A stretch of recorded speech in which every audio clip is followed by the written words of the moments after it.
Hi, good morning or good afternoon, and welcome to Tottenham Tantrum Gold, your home, your classic debates, games, everything to do with Tottenham Hotspur Football Club. And yeah, I know it's boring. It's the international break, but what an international break! It's not boring, Canada. Yeah, I've got something for you actually, Bobby. Just as a little way to say thank you. Well done. Hang on, let me hope this works. No. I wanted you singing the anthem. Oh, no. There you go. That is for all my Canadian friends who have qualified for the World Cup. It's blurry on this end, buddy. There you go. Oh, there you go. Oh, You're not standing? I have to, don't I? Thanks, buddy. Right, that's enough of that. What? You've qualified. Get over it. I know my back's sore, so thanks. Oh, Lord. You've qualified for a World Cup for the first time since 1986. How does it feel, Bobby? You know what? Awesome. Unfortunately, sorry, my apologies, guys, and my apologies to everybody in the panel. Unfortunately, I'm a little bit rough this morning. Bad night's sleep, bad back. So I had to miss the game, Dermot. As you know, unfortunately, I was under the influence of my good old back pain medication. So it was a lot of lying in front of the TV and just kind of waking up in between goals. And there was quite a few of them. But I was able to go back and watch the extended highlights. And they put on quite the performance. You know, watching just from the highlights, it looked like there's no reason they couldn't have won that game 6-7-8-0. Bloody hell. Yeah, it was phenomenal. Like right from the beginning of the game, it was like the third minute they had a miss. I gave myself a few notes here to make sure I went over everything. The 12th minute was the first goal, and then the 14th minute they missed again. The 20th minute there was another miss. So right there by the 20th minute, you could have been up 4-0. Yeah, they were just absolutely dominating them. You've got a great young side, haven't you? You've got a golden generation. They're very young. Like it's very promising with us hosting the one after this. That majority of the squad. There's only one kind of two older fellas, I would say, with Atiba Hutchinson, which is Brampton boy, which is where I'm from here in Canada, and then we got Junior Hoylett, which I'm sure some of you know, as he played over there in England and stuff like that. So and it was nice to see him. He scored the fourth goal. He scored the third goal. Fourth goal was a known goal. And it was nice to see him get on the score sheet too, because he's been, I think he's mid to late 30s. So I wonder, actually, I'm curious now. I'm going to have to look it up. But why don't you get Brad in here too, and let him say his good morning while I look up how old Junior is. Yeah, well, I'm going to welcome Mark as well. And good morning, Mark. How are you this morning? Good afternoon, Mark. How are you? Very well. Very well. I haven't watched hardly any of the football because we haven't been playing. But I heard Canada done well, so well done to them. Did you watch the game at all, Mark? No. It's we couldn't find it. No, but I'm just curious. Do you guys get it over there? Like for us, the way we get English football, it's very kind of limited. You have to have certain channels.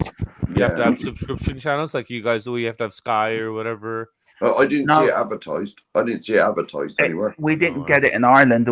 I got mine off the internet. I was just keeping tabs of it sort of on the internet to find out what the score was. But absolutely over the moon for you. And Mark, how are you? Not watching any internationals? England qualified, of course. I didn't even watch. I didn't even watch the game Saturday when England were playing. I didn't even watch it. No, Harry Kane near to breaking the English footballing record. He's only five away now. I mean, he's going to do that, isn't he? He's going to get a lot more. He'll be on 70, I reckon. Yeah, you think so? 70. He's at the moment. He's 49 goals in 68 internationals. Is it really? Yeah. It's ridiculous. His numbers are ridiculous, Mark. It's crazy. It's not as good as Jimmy Greaves, though, is it? You saying that, Mark. I pulled the stat up on Dave's show last night.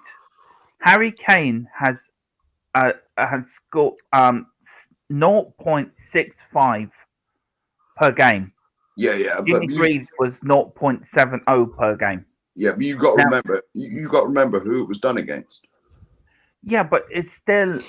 It's all right beating whoever it was 10-0. Yeah, but it's more difficult now, I think, being a striker than it was in Jimmy Greaves' day, I think, in a way. 100%. Yeah, I possibly. agree. I agree. Yeah. I Possibly. don't think like that's why I find it kind of almost insulting to the players now to be tried to compare it to Pele and Maradona and stuff, because when they played, a lot of the league teams that they're playing on and stuff, half of these guys had real jobs and they played football kind of on their team.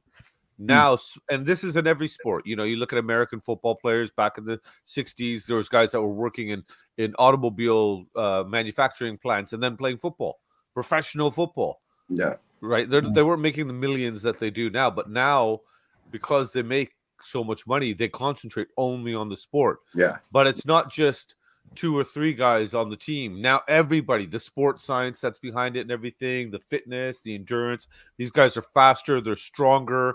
Even, players that we don't rate, they are faster and stronger than the guys that were not as rated back in the day, kind of thing. So it's every sport it's happened to. It's become physical, more faster. It's just, there's been enhancements. And that's why, like, especially with hockey, you see it here that they've had to continuously adapt the equipment and change the equipment and enhance the equipment because of injuries, or to make it more agile, more mobile and everything. And the money that gets dumped into it, it's crazy. And I don't doubt that same sports science goes into when these guys are manufacturing the cleats and the balls and even the shin guards and everything to help with player movement and everything.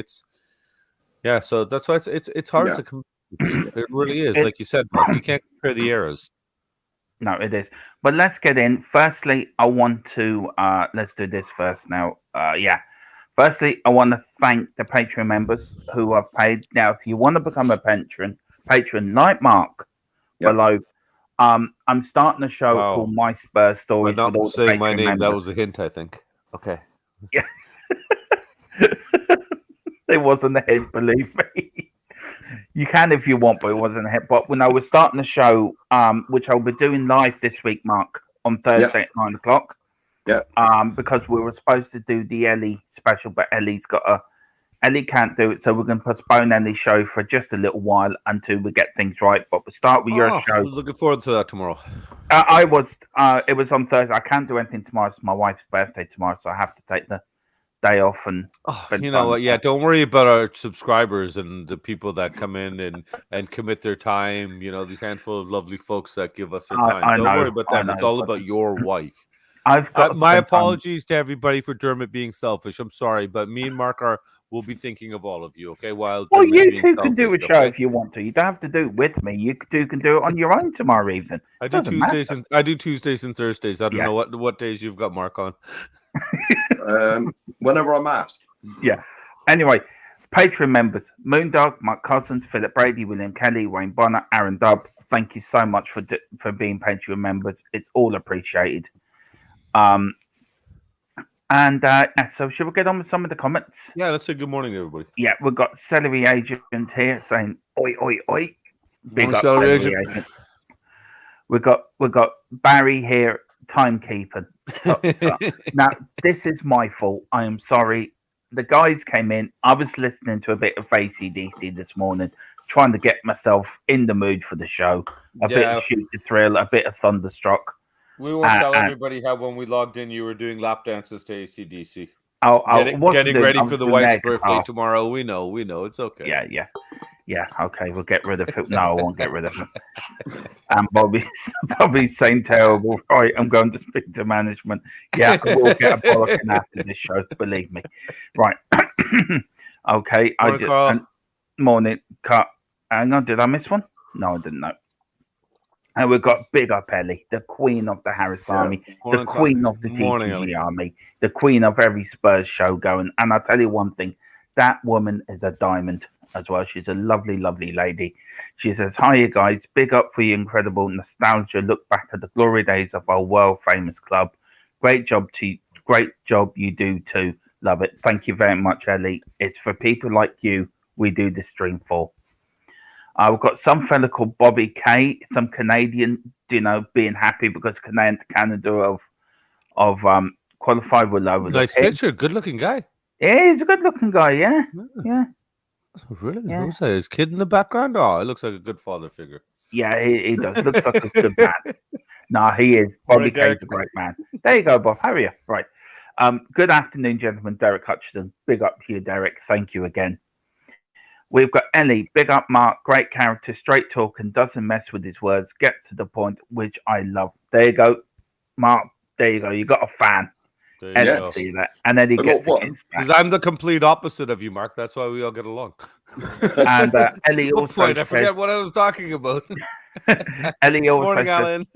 congrats to Canada, but also how did little Bobby K do in his match, Big Bobby? Oh, Now I know what Oh, happened. yeah. I spoke to Bobby Saturday, and I was as proud as Bobby was when he was telling me. But Bobby, Well, you tell the audience what happened. mixed emotions kind of thing, because unfortunately Chris did lose, but he so they won silver. Obviously, they won second place. They lost first place, whichever way you want to look at it. But it was just the best part of that was there were so many kids that, especially one child, his parents came to me at the end and they were like, "Oh, hopefully you're going to coach in the summer." His confidence got so much better, and there was just that constant improvement in him and stuff. And even in the last game, you see him, he's getting into tackles and he's getting his arms up and everything. And this was a boy who never played before, was just terrified of the ball and everything. So, in the moment, I was sad that we lost. But then when the parents, you hear that from them and you realize, hold on, this is what you're really doing this for.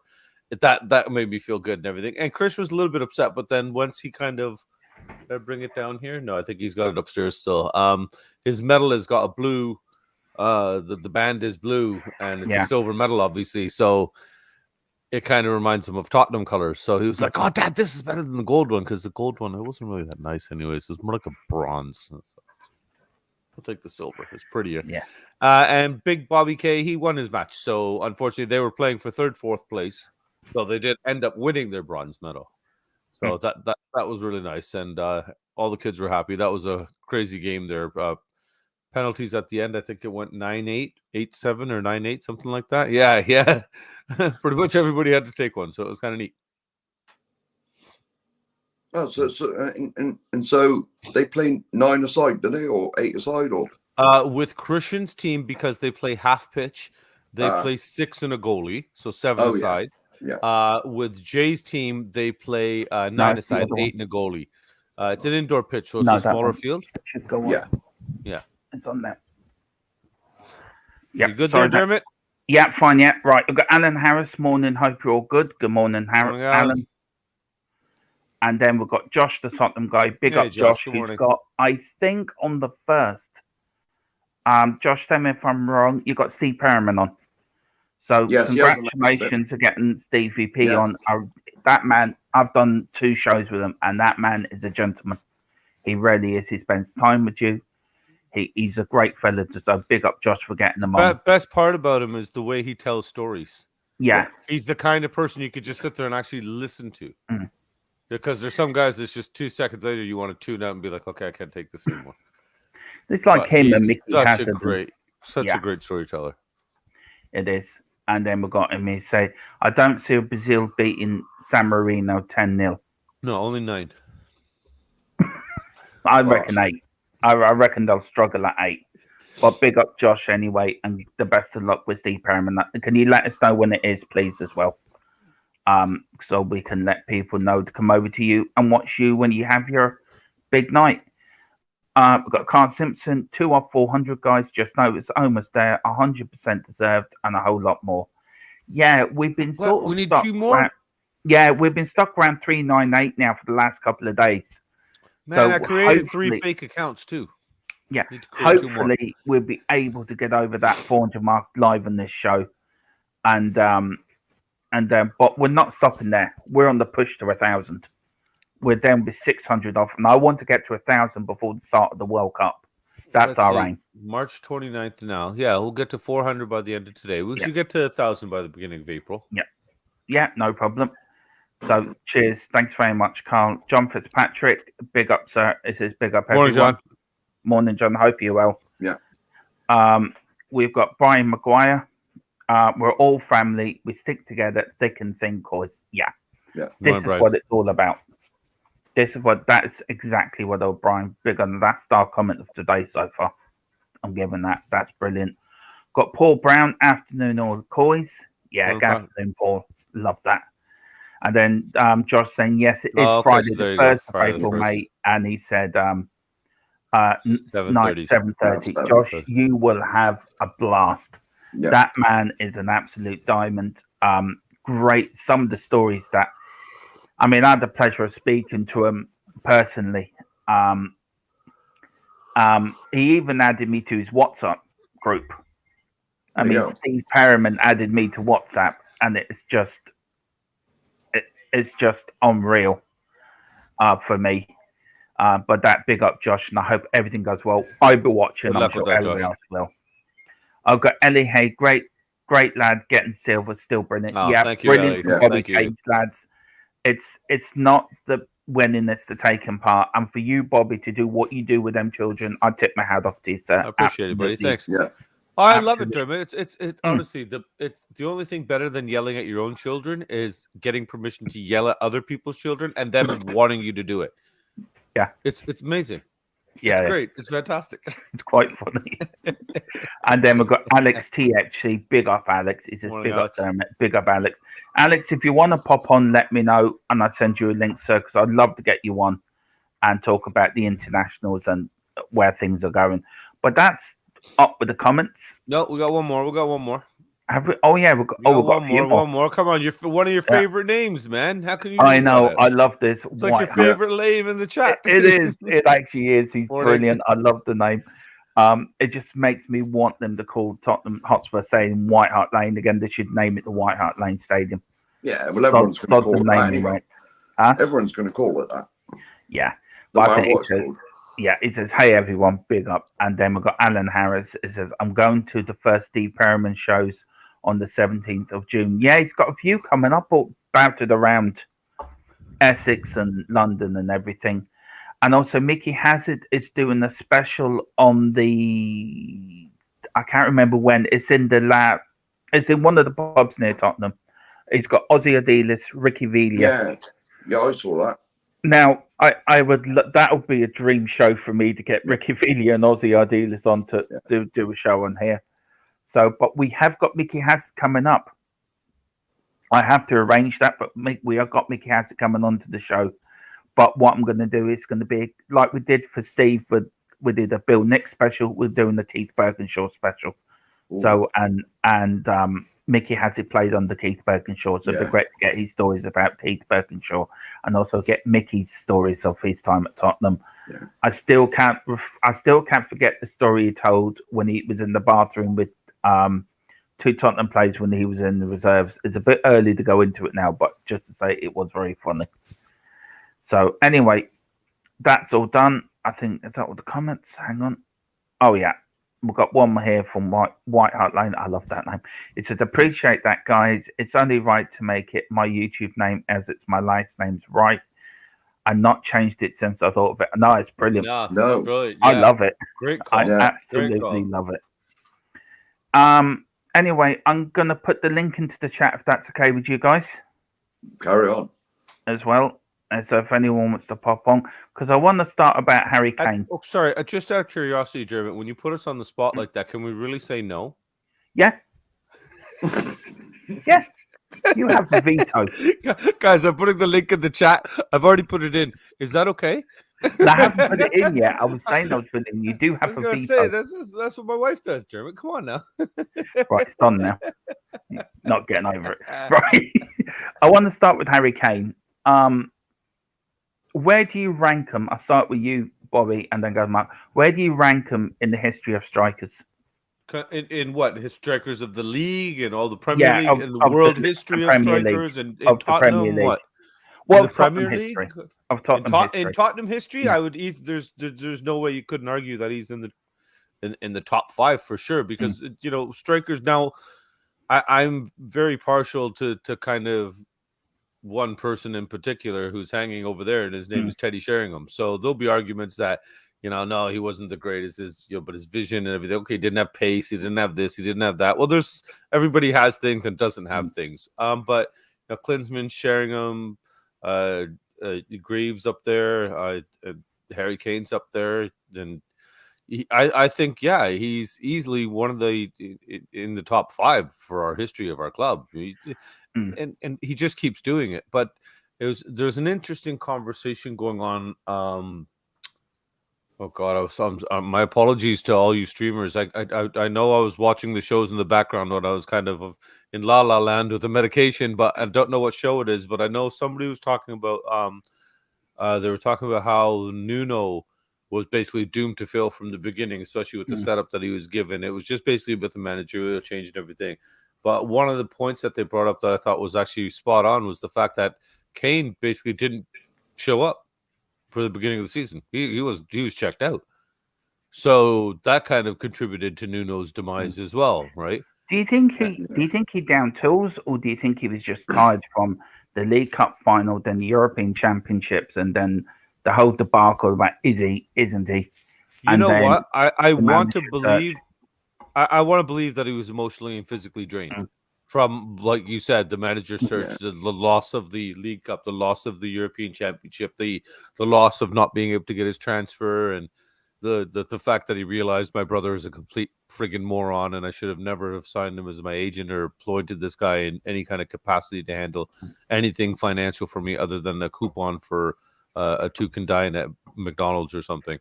So with all that disappointment around, he got that in his contract. Yeah, I don't think he should get anything more than that, really. You know. Wow. I know I'd beat my brother. Burger King, but McDonald's, okay.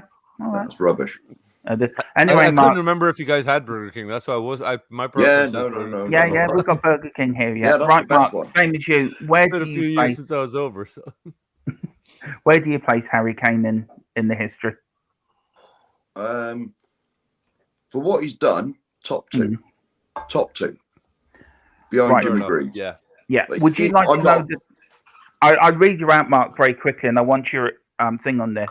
This is the top 10 of the all-time scoring list. You've got Teddy Sheringham, Ali Gilzine, Len, somebody from the 20s, George Hunt from the 20s as well. We've got Defoe, Cliff Jones, Martin Shivers, Bobby Smith, Harry Kane, and Jimmy Greaves.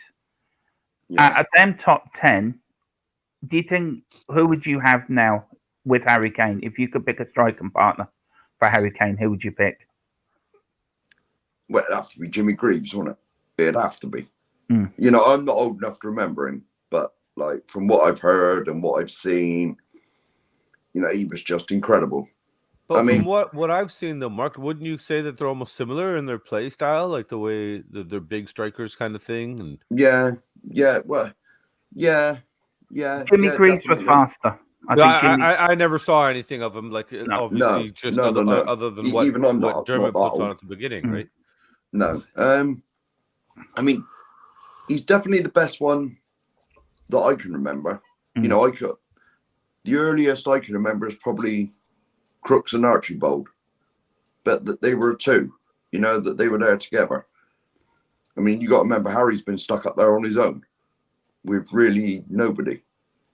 You know, he ain't even got a replacement, so it's on him every game. Yeah. You know, I mean, I can go back. We used to have 4. We had 4 or 5.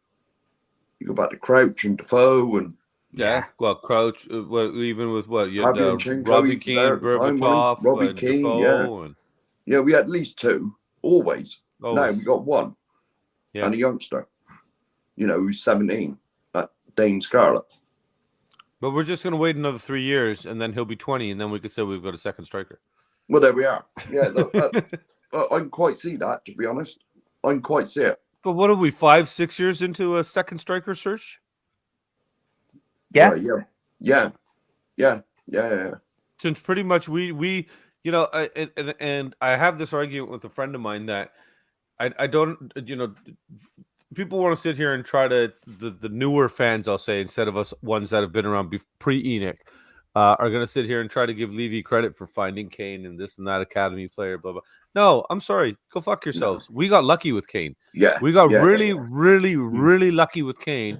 And the way I look at it is all credit needs to go to Aston Villa.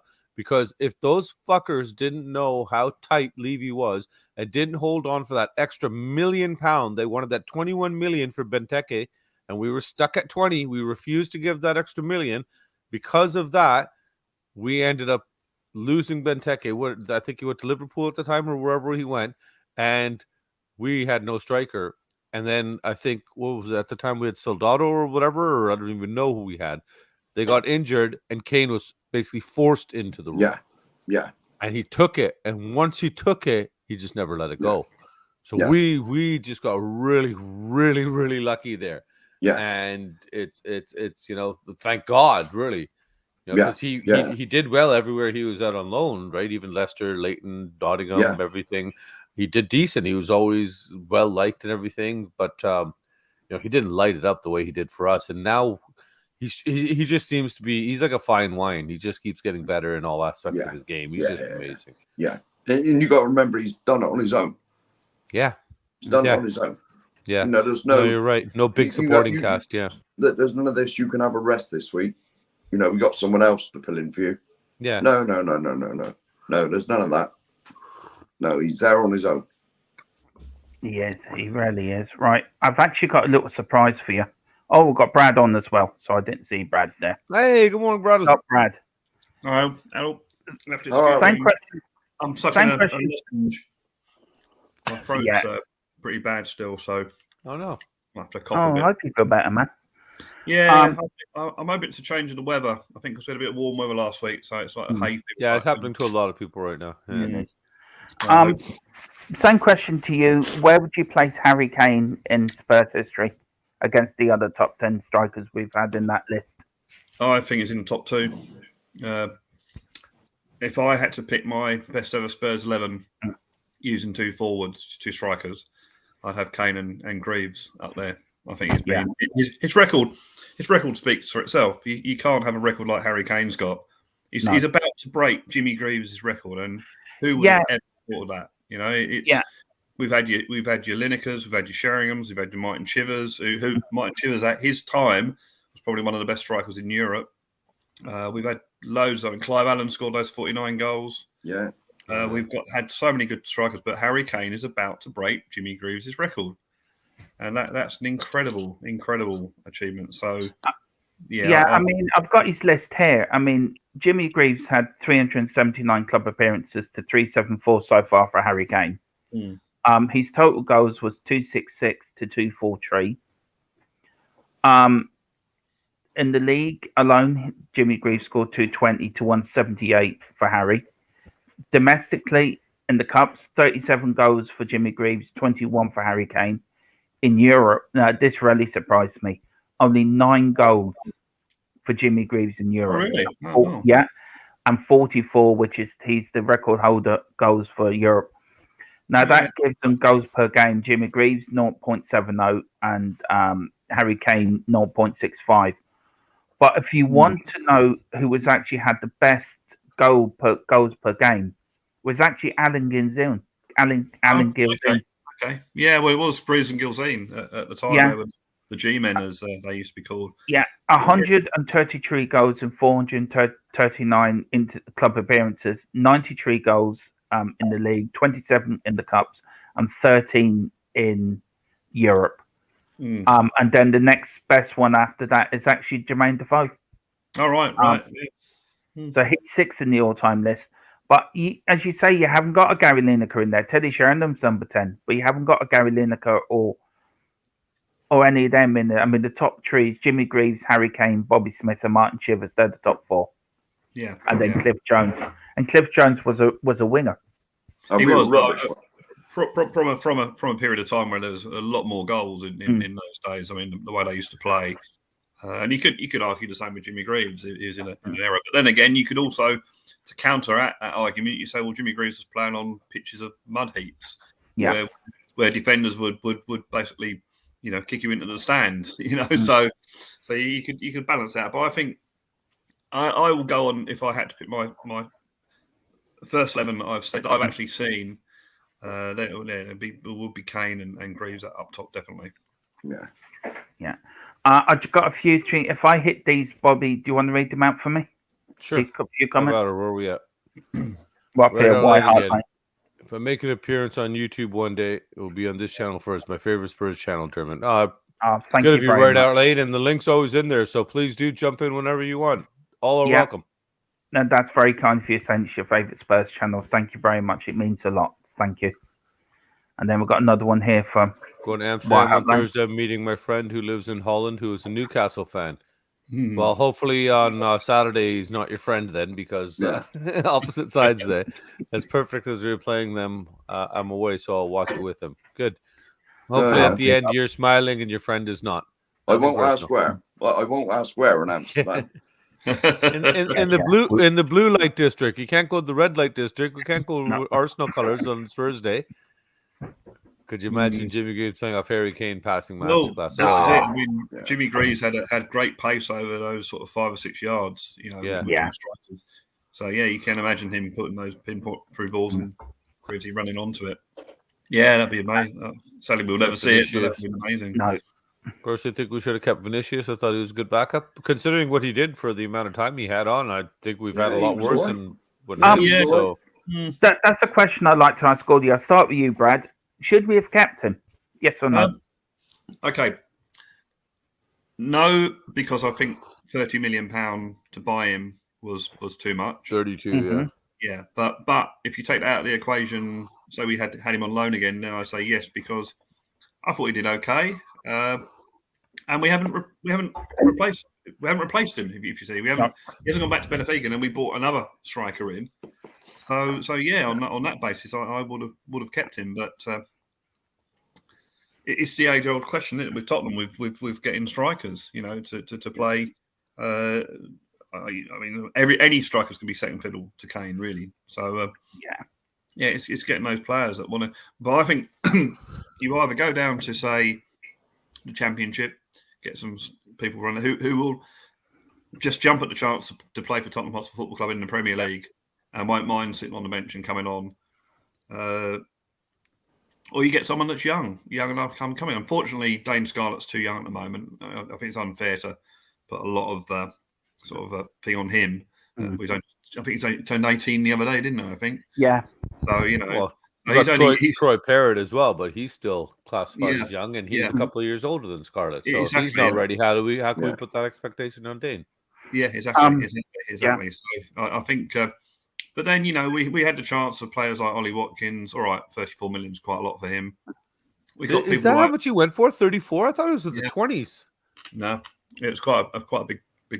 Because I really wanted. I got mates who are Brentford fans, so I've seen quite a lot of Brentford that season, and I thought he was a very, very good player because he can play up front, he can play on the flanks as well. As soon as I saw that figure, 34 million, I thought, no, we ain't buying him. That's not going to happen, So. And he's done well. He's made a few England squads. He's done okay in the Premiership. I think he started off. He sort of failed a little. He sort of fell a little bit, but I think he's done okay. We got that Tony at Brentford. Ironically, another Brentford. Ivan Tony or Ivan Tony, or whatever. Yeah. Tony. We had someone like Suki at Norwich who was doing okay. A lot of players that we could have gone for that would jump at the chance to play for Tottenham. So. Yeah, we'll have to see. I don't. Well, it's just we talk though. We talk. We never pull the trigger. No, there's so many deals we could have got done. It was just a matter of getting over the line, and we choose not to get over the line. Yeah, we get right to the line. Okay, now we're right at the cliff. We're teetering, but we're not going to dive into the water. Okay, let's turn around now and go back. Yeah, exactly. It's a lazy thing. I mean, you get there and then it's lazy. Well, look, can I save a couple of million here? Look, I know you wanted 100,000, but would you take a bag of peanuts and a banana every week? Yeah, exactly. And he's going to look at Levy and say, no, I want a Big Mac and a double cheeseburger. And Levy says, I'm not paying that. Well, thank you. He heard the story about Peter Crouch, didn't he? Peter Crouch didn't want to leave Tottenham. But he pulled him aside and said, I've had an offer from 10 million from Stoke. Yeah. Crouch didn't want to go. But because he had that little offer of a little bit of money, Crouch had to leave. Crouch is quite willing to see out the rest of his career at Tottenham, so that's it. But to be fair, Brad, that's a two-way street now. The players' loyalty, it's very, very far and few between. There's no players that sit here and say, "Okay, I've got this badge on me, and that's it." How many players have crossed the North London border from between Arsenal and Tottenham, and even between West Ham and Chelsea? But it's happened. If we go back 2-3 decades, it wasn't even a thought, more Yeah. or less, actually Yeah. happening. But over the last few decades, we're seeing the change, and the fact that it's just, I think players know that the owners are going to take whatever they can out of them as players. They're going to drain them for as much as they can, maximize whatever dollar they can get out of them because they're the investment, and then chuck them off to the side. So as a player, that's why, when people, my fans of other teams were coming to me and saying, "Oh, what are you going to do when Harry Kane leaves? You okay with him leaving this?" I said, "If he goes, he goes." And he goes, "Aren't you mad at him?" I said, "Not at all." I said, "Not at all." No. I said, "Not at all," because I drive bus for public transit. If another company came to me and said, "Hey, we're going to double your wages. You've got 4 weeks holiday. We're going to give you 8 weeks holiday. We're going to double your pension. We're going to give you better benefits. And then you have to work less." Okay, where the fuck do I sign up? At the end of the day, I know I would do it. So how can I fault somebody else for wanting to do better for their family and their own personal situation? That's an interesting point. I worked as an accounts payable clerk for a company, and I thought, what if I was working for Tottenham Hotspur in their accounts office for, I don't know, 20 grand a year or whatever it might be, and Arsenal offered me the same job for 40 grand. I was thinking, would I take it? And I don't know. It's a weird one. Yeah. That's a different scenario though, because of you have a personal loyal bond though. But that's what I'm saying. That's what I'm saying. You have that loyal. We as fans are loyal, but I don't expect that loyalty from players anymore because it's become it's become such a business. It's. I don't fault them. I don't. I wish we could have the Gerrards and God willing Kane and the players that come into a club and stay there their entire life and live and breathe that club only. Like even the Nevilles the other one pissed off to Everton, but even Giggs and stuff like Scholes. You know what I mean? Like these players that have stayed in these clubs. Ledley King, through our academy, gave everything he could, even when he couldn't train. The guy, it just pains me to think that he couldn't train and stuff. Imagine what that man would have been. Yeah. Oh yeah. And on top of that, he's just easily. And on top of that, he's just such a good person.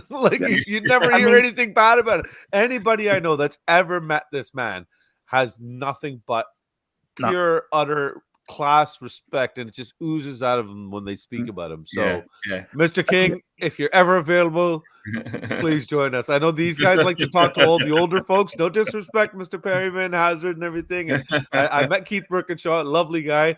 But I would love to get somebody like Ledley King in here. Well, I've already DM'd him on Twitter for you. I'm sorry? I've already DM'd him on Twitter. Did you? I did about a month ago. Well, clip this and send it to him because you guys are. He's going to think you guys are the older generation. You'll see this young, fresh guy asking for it's funny actually. I'm quite interested in. I've seen that you've had Stevie Perryman and Mickey Hazard, and they sort of go around to the various YouTube. I also noticed that they're normally on Twitter quite a lot as well. So I just wonder whether it's because they're used to this sort of social media scenario that they do it. Whereas Ledley King, I've never seen Ledley King on Twitter. I don't know if he's on Twitter. No. He's probably not used to that social media. So he probably gets a DM from you saying, "Would you like to appear on this?" You think, "What's that? What is it?" Yeah. Yeah. Whereas Mickey hasn't that way. Oh yeah, it's a Tottenham contact show. I mean, right. No, very good point, Brad. Very good point. Steve Perryman for me was so approachable. He really was just so approachable and so kind and considerate and so generous with his time. Yeah. And you could listen to that man for hours. But I mean, you're going back to Brett. You made the point, Bobby, about players going from Tottenham to Arsenal and that. I mean, that started with Pat Jennings back after we came back up from relegation. That was what, 70s? Yeah, 78. We had Jimmy Robinson as well. Late 70s as well. To me, I was going to say, before that, can you think of anybody that did either way, going from either club? Willie Young. Which was what year, Mark? When was that then? It was in the 70s. Yeah, mid-70s. Early 70s. Was it? Brad, considering we were established in 1882, almost 100 years later, a player finally crossed the enemy lines, as we'll put them. So, and you got to remember, for a lot of that, they were south of the river as well. Yeah. But Yeah, Pat Jennings was the only player, I think, if my memory serves me correctly, is the only player to get a brilliant reception from the Arsenal fans and a brilliant reception from the Spurs fans. He's Didn't the we have a only manager one. as well? Pardon? We had a manager in the Terry 16 Neal. or 7. Yeah, that's the one. Terry Neal, Yeah, George Terry Neal, Graham, yeah. another one. No, I Yeah. wasn't about him. No, there but was he's one. another one that played for Arsenal, managed Arsenal, managed us. Yeah. Terry Neal's another one that managed both of us. Yeah, that's the one I was on about. That's the one I was thinking of. And he was the one that brought Pat Jennings from Tottenham to Arsenal. Mm. I mean, Arsenal got another, 5 years out of Pat Jennings at his best? Yeah, Yeah. they did. Could you imagine Pat Jennings in that 80s side? Yeah. You know what I mean? Well, we had Clements. He was all right. He was. See, I made this. Me and Ben had this argument, or not argument. We did have an argument on Dave and Jack's show Saturday night, and it was goalkeepers, and I put Pat Jennings at the top. Mm. I didn't rate Ray Clements that much, though he was an international. But for me, Pat Jennings was the more complete goalkeeper than Ray Clements. Yeah. I agree with you, because the thing about Jennings was he wasn't hardly ever spectacular. He was just so reliable, you know. And he never. I think I said on David's show last night, the only time I ever saw Pat Jennings make a mistake was ironically for Arsenal against Tottenham in a cup game. Yeah. He let the ball under his. That's all right. Yeah, that was 1-0. I think it might have even been the year that we won the cup. Might have been 81 or 82. I can't remember which year, but yeah, we went on to win the cup. So, that was great. Right. I love Mark's reaction there. He's like, "Oh, he made a mistake for us with Arsenal." Right. Yeah. Carry on, son. Carry on. This is a treat for Bobby. I'm actually going to put a game on if this will work. It's from the 1969-70 season. But I wasn't even born. I was going to say 7 years before I was even a twinkle in Daddy's eye. This is Jimmy Greaves' last ever goal for Tottenham. And it's against Derby. Now, I don't know how well this is going to work. Last time we did it, everyone said it froze a few times. So we'll put that on in the background and we'll continue to talk because there's a question there in the comments that I want to ask. Oh, yeah. Sorry, John's question has been up for a while. Yeah. Sorry, John. We never keep on track right, around so here. Let me see if that... So we get that going. Let's see. Now. Come back that team. Up. Wow, that team. There you go. This was actually Dave. This is Dave Mackay's. I put myself at the bottom there. Hector, McFarlane, Mackay, McGovern, Durban. Yeah. This is why I think teams that are great teams. Even if you don't support them, you can more or less name their first 11. You know? Yeah, and also I want to say a big up. Sorry, Brad, there, just very quickly. I keep forgetting to do this all the time. Where is it now? A big up to Duck Jive for the use of this video. Duck Jive has a load of stuff back from the 60s, 70s, 80s, even England internationals on his YouTube channel. So please, everywhere, once you subscribe to here, please get over to Duck Jive and subscribe to him. Absolutely brilliant. But documentaries as well. Yeah. Sorry, Mark. I will take the question off in a minute. You sort of covered. So no, it's just very quickly covered. Oh, sorry, Brad. I'll take the cover off the question in a minute. I'll move around in a minute. Hang on. Right. Question. John Fitzpatrick says, question the panel. In the summer, you can sign any player to push us for the title. Who would you buy? And I'll start with Brad first, then Mark, then you, Bobby, and then I'll go last. If money was no object. Yeah.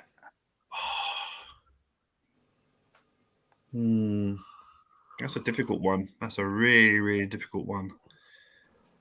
I would buy a player that's a leader for a start. Yeah. A player that can affect matches on his own. That's a really, really difficult question. If it is on what area do you think we need strengthening the most? That's a bit easier. Well, I guess if I use that basis, then whoever is a really, really, really good right wing back, and I don't know the players. So Yeah. so whoever the best right wing back is at the moment, that's what I'd like Spurs to say. Trent, is it? Is he right wing or left wing? I would take yeah, over of course, Trent. yeah. I would take Hakimi over Trent, though. Yeah, I don't know if there's any European players that I honestly That don't know. kid from PSG, he's lightning. Yeah. Trent's lack of pace and his defensive errors are a bit kind of concerning. Well, the reason that's why I think he doesn't get that England spot. Yeah, that's right. He's lost that, hasn't he? The reason I would say right wing back is because I think if you look at our team at the moment, can you imagine our team with Walker and Rose as the wing backs? Yeah, that'd be quite a formidable first level. Yeah. So on that basis, that's why I think that's quite an important thing. And I think Reguilon with a bit more sort of once he gets a bit more confidence in front of goal, I think can do that.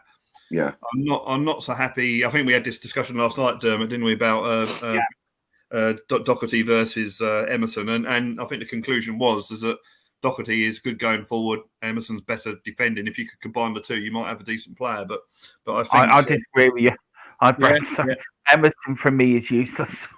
I think he can defend. I think he can defend. But I don't think he can. Yeah. Every time Brad he gets to a defending point, I hide behind my sofa. It's a bit like but I do with the whole defence anyway. So I mean, we got some decent defenders in there now, but I do that anyway. But answering John's question, I think whoever the best right wing back is, that's who I go for. Can you imagine them playing on the pitch like that? Seriously, today. It's incredible. Isn't that what it looked like against Everton a few weeks ago or something? Oh, no. There was a game we played recently. The pitch looked just like that pretty much. What was his name? Was it Ben Davies that complained about the pitch when we lost in Europe? Oh, yeah, that was in Europe somewhere, wasn't it? Yeah. Can you imagine if he would play on that? The crowd was too noisy as well. Yeah. All right, come on, Mark. Let's hear your player, man. John's waiting for an answer. Poor guy. That's the question. It's like the 23rd minute. We're in the 52nd minute here. Poor John's sitting at the edge of his seat. His ass has got sore. They're sitting in the one spot waiting for an answer. Sorry, John. You leave my Irish brother alone. I just said Trent Alexander-Arnold. Oh, you're sticking. You're sticking with the right wing back too. You're going with the same spot. Well, anybody, or another striker. Yeah. Or. See, no, ors. Pick a bloody player, Mark. He asked for one answer. But that's the first. Well, I did say Trent, so I'll stick to Trent. Right. You, Bobby? I'm going Kevin De Bruyne. I think we need somebody that can really, really set up our midfield and run things out of the back. We need some free kick taker and somebody that can play the ball into Harry Kane. And Harry Kane's already a big fan of his, so why not make the pairing of the two of them that it happens? I'm actually going to go for Henderson of Liverpool. I just think he's a very underrated player. Jordan Henderson. You would take Jordan Henderson over Kevin De Bruyne and pretty much all the midfielders that are available through all the world football. You're going with Jordan Henderson. I do, because Dermot, I love you to bits, and I know we're doing this show together Tuesdays and Thursdays, but if you're going to say crazy shit like this, man, we're going to have to reevaluate our relationship in this show. Okay? It's one of us. See, I joined you and agreed and did this on the premise that at least one of us knows what the fuck we're talking about, and it's not this guy. So you have to know what you're talking about. When you say shit like that, people are going to wonder if either of us got a marble up there, man. Come on. You know, I have to come out. I have to be the controversial one on this channel. You're the sensible one. I'm the loony one. So we gotta get. Okay, we're gonna have to get Brad and Mark to do the sensible side of it, because there's no way I'm doing that end of it. Not at 8 o'clock in the morning. You know it's early over here, right? You gotta have sense in the afternoon. I would actually I'd be being honest and sensible. Right. I would actually go for the Juventus player, the Argentinian. What's his name? Dybala. Yeah. Yeah. And I would actually get him, and I'll bring Hill back from loan and put him as a cam role. Interesting. We have great youngsters. What's the point of spending 80, 90, 100 million when we've got decent youngsters we can put into them positions. I love the way you said that with a straight face, like Levy would ever spend that. That was great. 80, 90, 100 million. Did you like that? I said it with a straight face and all. The only way we're spending 80, 90, 100 million is if we've sold 300 with 1 million players first. As a bit of a if we look at the number 11, he says, hang on. Yeah. No, John. You can't do this on. shit. It took us a half hour to answer the question in the first place, and now he goes, it has to be realistic. The number 11 for Tottenham, Roger Morgan. My dad used to work for the GPO, which is basically what BT is now. And he put a phone in for Roger Morgan. Wow. Yeah, he said, the boss. There's Jimmy Greaves. Oh, there we go. What a goal. What a goal. I mean, that was just... With his head as well. Was that with his head? Yeah. I think well. hardly ever scored with his head. Yeah, that was Jimmy Greaves' last ever goal for Tottenham Hotspur. You know what? As a kid, Jimmy Greaves was and is always my Tottenham hero. But as a kid, I think when he moved to West Ham as part of the Martin Peters deal, I think I was more excited about Tottenham having the first £200,000 player and Martin Peters. Yeah, I want to ask you that, Brad. I mean, you were a young kid at the time. What was? I mean, you as well, Mark. Hey, what? I wasn't even thought of. Oh, what, you weren't born, Mark. All right, fine. Brad, what was the thought between Tottenham fans at the time? Was it a case that Jimmy Greaves was coming to the end, or his drinking was becoming a problem? Because we all know Jimmy Greaves had a drink problem, bless him. Drinking was never a problem in those days. Everybody. Yeah, I think Jimmy Greaves' big drink problem was after he retired. He retired too early. I think he was just like the majority of the people in the country, majority of footballers, they used to like a drink. And I think in 1969, one of those years, I'm not sure if it was this year, but I think from memory, it's just the 69-70 season. I think this must be pretty close to 1970. I sort of remember because Martin Peters played in the World Cup for 1970 and he scored for England. And I remember him, he was a Tottenham player when he scored for England in that World Cup. But I think, it's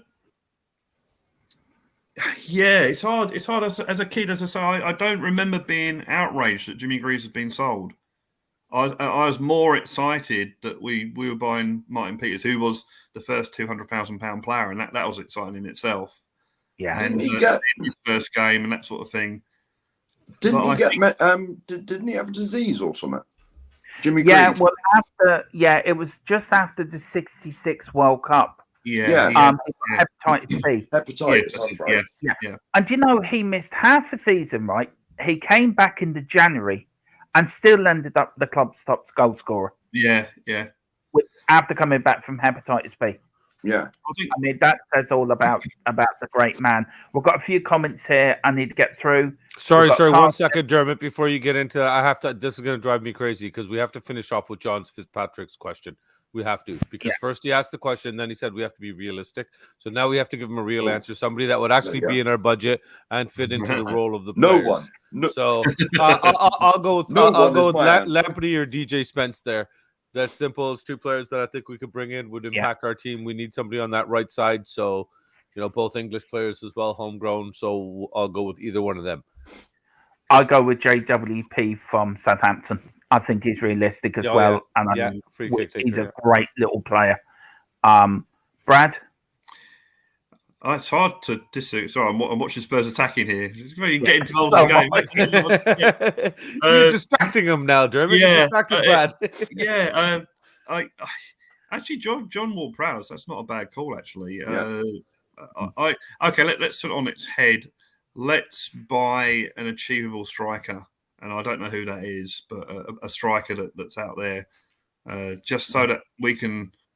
We need to be able to rest Harry Kane and for that matter Son in games that so that they don't go through the whole season like they've both been doing the last few seasons, playing every single game or virtually every game.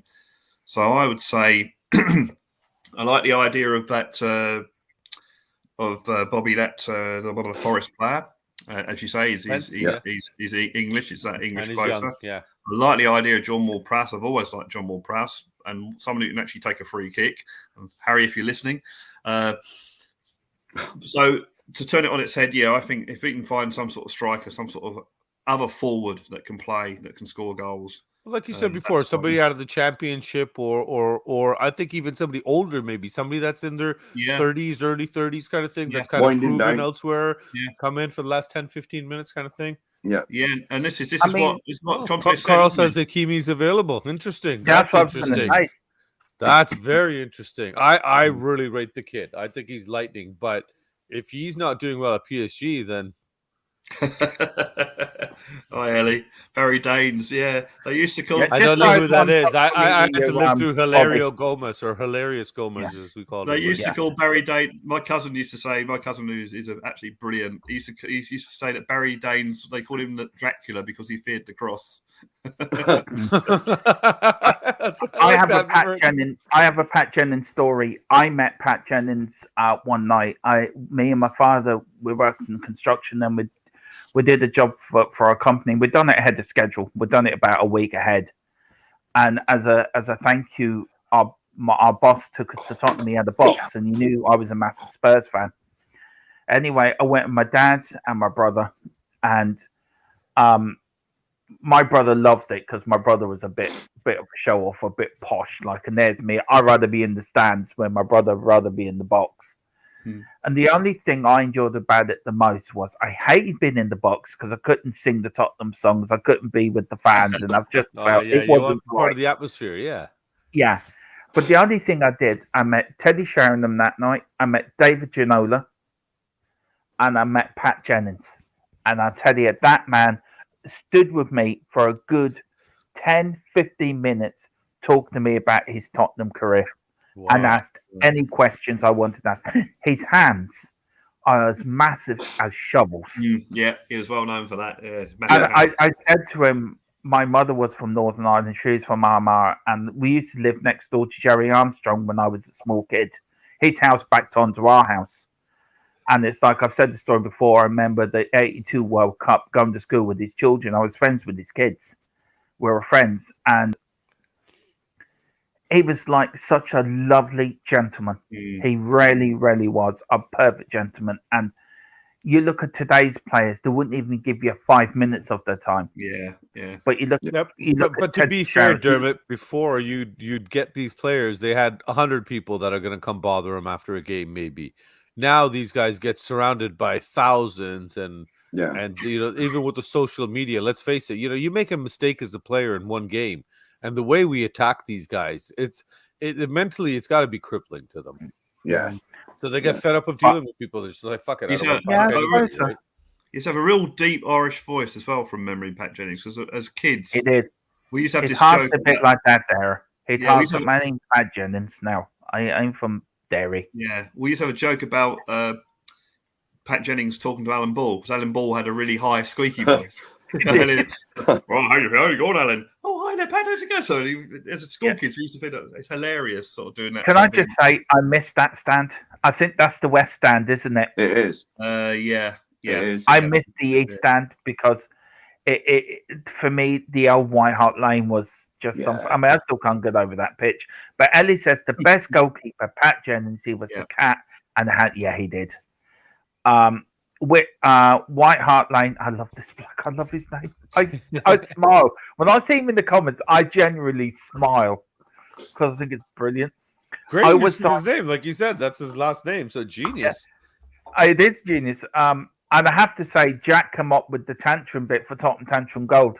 For Tottenham Tantrum, it was actually Jack Konecki that came up with the name for me. He gave me a list of names, and this one just dragged. So big up to Jack for coming up with a name. He said, I would sign VVF from Liverpool. I think it means VVD. Virgil van Dijk. Okay. Right? Who's VVF? Unless there's a VVF that... Oh, there you go. We don't need him. We don't need him. Yeah. We got Virgil van Dijk. Yeah. John Fitzpatrick, big up my Irish brother, says Hakimi would be a boiler for us. Hey, Turkish kid, isn't he, Hakimi?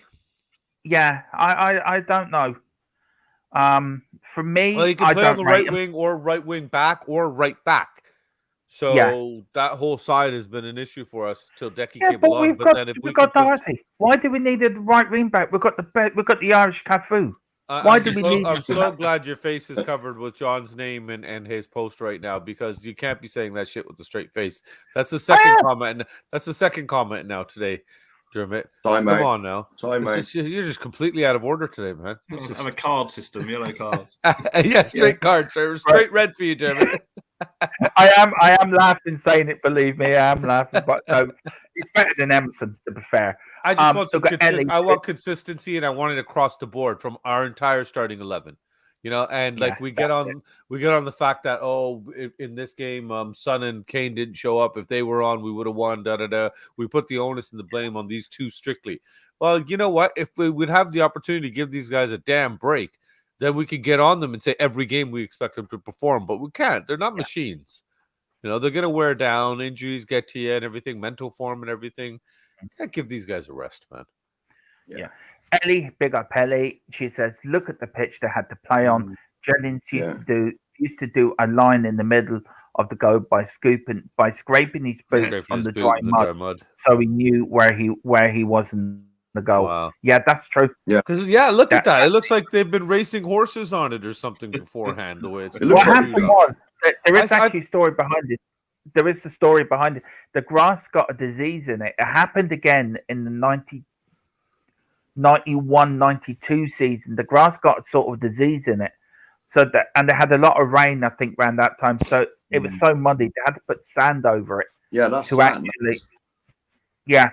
Is that why all the whole middle of it looks like that? Yeah. Yeah.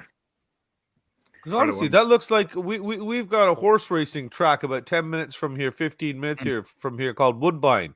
And that's what this looks like. I mean, Brad, I'm waiting for somebody to come out with the horse and the chariot to go around. I'm just wondering, you know what? I don't know what the final score is in this game is, but weren't you there, Brad? What is it? I'm trying to work. I definitely remember going to see. I'm sure I saw Tottenham Derby and it was a 1-1 draw, and it's 1-0 in this. If I was there, I would have been on the left there. In that, it would have been the Park Lane Upper, which is seats. Yeah. Because I do remember one game where, and you won't believe, some people listening or watching won't believe this, but in these days, and actually right up until the 80s, football fans used to sing "You'll Never Walk Alone." All football fans used to I remember that. I've noticed that. Yeah. And I remember that we were starting, the crowd below in the lower tier was singing "You'll Never Walk," and me and my mate Kevin were standing up with our scars singing it as well. And we're the only two in the whole band singing it. Yeah. And how was that taken from all of football to just Liverpool? Well, no, it's their song. It's the Liverpool song because it is. No, that's why I asked. I never knew that it was sung across all. So how was it taken from all of football and given to one just team? I'm curious. I think it was just a song that you sang when you were leading. Yeah. It's just one of those sort of songs, and it used to have the quick version that. And I remember even going. I saw on YouTube. There's a concert of the Jam playing in Birmingham or somewhere in the Midlands, and at the end of the gig, as they're all singing "You'll Never Walk Alone." You know, it wasn't certainly wasn't Liverpool what they were playing. But it's just one of those sort of really things. I think Liverpool took us around after Heysel and Hillsborough, I think. Yeah. Oh, right. There was that stadium thing crash or something, and then they adopted the song. Right. Actually, yes. Yeah. Remember that. Sorry, Carl, like a world-class British players, hopefully we get rid of Winks. Why does everybody want to get rid of Winks? He is world-class. Right, yellow card for Bobby. Yellow card for Bobby. Yeah, he's gone. He's gone. He's gone. Right, we're bringing him back now. I figured Dermot's talking all kinds of crazy shit today. I don't want him to be, like the only one, right? I figured I'd join him on the crazy loony train. But he was saying to bring in looking at Jude Bellingham, but I don't think we would spend the money on him. No, we wouldn't. No, because his value is skyrocketed now, right? So he's got to be worth triple what he went out for. So he's got to be in the 60, 70 easy. Who do we ever spend the money on? Well, exactly. This is the next question. A new cinema. And we used to do it. We used to do it. Oh, right, yeah. And Lo Celso. Oh, wait. And Soldado. Oh, wait. Yeah. Brad would back me up in this, and so will Mark. There's the second goal for Spurs. And Oh, is didn't it see that. offside? Offside, yeah. He would have had a hat trick, but for offside. Yeah. Right. Brad would back me up in this, and so would Mark, and I think so will you.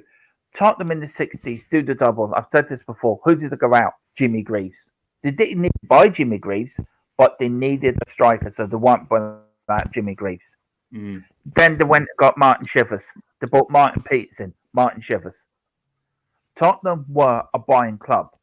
We Yeah, we went were. out, we got the Yeah. players who we want, Yeah. what we wanted. I reckon that's I'm Cooper. sorry, Dermot. I'm sorry. I I'm a little reckon bit that's confused. Cooper. It wasn't There's me. I Cooper wasn't there. born. Sorry, I'm a bit confused here. So you're saying we used to have a list of needs in our club, in our squad, and we used to go fill those needs? Tottenham Yeah. were a buying club. I remember. That must I have been a long remember fucking I time ago was- because that makes sense, and it doesn't make sense under Enoch. I remember I was 7. Mm. Yeah, I would have been 7 coming up 8.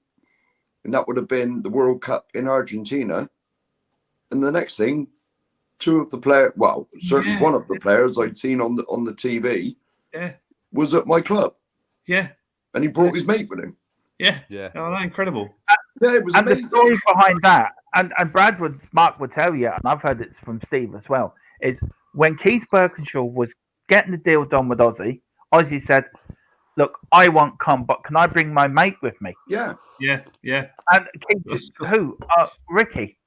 Oh, okay then. So instead of coming with one Argentinian World Cup winner, he brought 2 back, Yeah. and that was never done. No. then No, what a goal. that was never done. That was never What done. a goal! And it wasn't done again afterwards that's why Keith still says there used to be a football club over there. Yeah. Because that's when they Keith used to Birkinshaw buy football yeah. players. That's when they used to Yeah. care about the football ending and end of things. Yeah. So, but we're not going to start getting into all that because I'm on my I happy tell you one medication. thing though, Bobby. And if I I get just angry, want to know- it brings out a bad side. No, I want to say one thing on this point, and it's very important to realise this. And also important for Spurs fans to know this.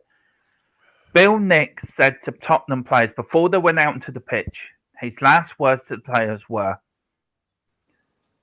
remember who you play for.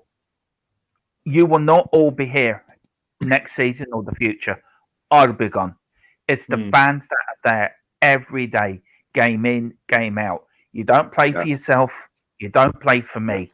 You play for them fans. Yeah. And that's what's been missing. Brad would tell because you they're the playing same. for Brad, paychecks now. Yeah. Yeah. yeah, Brad would tell you, look, there's a young Stevie P. Yeah. You know, Yeah. Well, it would have been probably first, maybe second season. Yeah. I mean, Brad would tell you. I mean, I started going to Tottenham back in the early '80s as a young kid. Brad would tell you going to Tottenham in the I don't know when you started going to watch Tottenham. I don't forget, I lived in Australia from 73 to 93.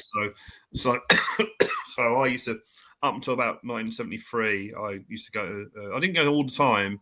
Basically, games that my dad could get tickets for. But well, just seeing Spurs go 2-0 up, so I wasn't at this game. No. And you got Mark, who was going from Spurs from the late '70s. Well, early 70s. I was about 3, I think, or 4. First time I went. And you look what it means to us as older fans, and you got the fans of Bobby and the likes of the younger generation, and I feel so sorry for them because they haven't. Dermot, you know I'm older than you, right? Are you really? I'm 46, buddy. Well, I'm 45. You're only a year I'm old. older than you, buddy. Well, you look younger than you do. Thank you. It's the hat. I help it hide the white hair and stuff. But no, the point I'm making I is, keep doing this to hide the white beard. Well, that's why I get so fed up with it. The point that's why I get. is, Go on, Dermot. we've seen more success than what you have, and that as a generation of Spurs fans that haven't seen us win anything. And I don't know where it's got lost along the years. Where has our identity gone? Because we're not the club that I grew up watching, that Brad grew up watching, that Mark started going to see, that you probably started seeing, Bobby.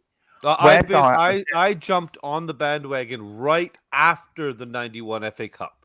It was 92 that I started supporting them. So at the time, though, in '92, we were still 14th in the table. We were at rubbish. That time. We were We were rubbish. doing terrible, but I saw Teddy Sheringham, and I Yeah. fell in love with him. And it was through the European Championships that were going on in Denmark at the time, and that's it. Unfortunately, I'm a loyal dog, and once I kind of take my bite out of one person, I kind of stick with them foolishly. And it was after, was it last year or the year before, we just took that. No, it's a couple of years ago now. Geez, when we still had Poch, and we took that hammering by Bayern Munich. Oh, was that 7-1, 8-1, 7-2? Just. I remember at that game. I remember looking at my boys here, and just seeing that heartbreak in them. Yeah. I turned to that one, to Jay, because he's a big Manuel Neuer fan. I turned to him and I said, "Give this up. Go support Bayern Munich.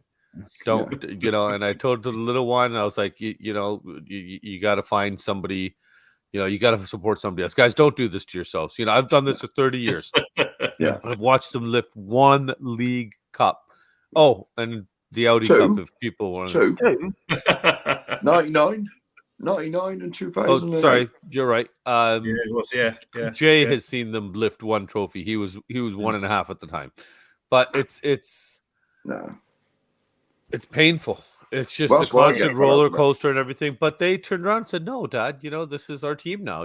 We have a reason to support their teams. Like, their friends all support the big clubs, but couldn't tell you why. Why do you support Barcelona and Real Madrid? Well, because they're the best. Okay, can you name more than 3 players? No. So not Barcelona at least, anymore. Well, I mean, just these kids nowadays that say, "Oh, this is my team," because they won the champion. This is my team, and next year it's going to be a different one.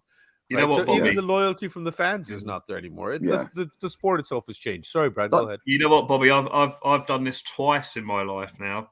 Obviously, I followed Spurs because my dad, it was a family thing. Dad was born in Edmonton. We were from London.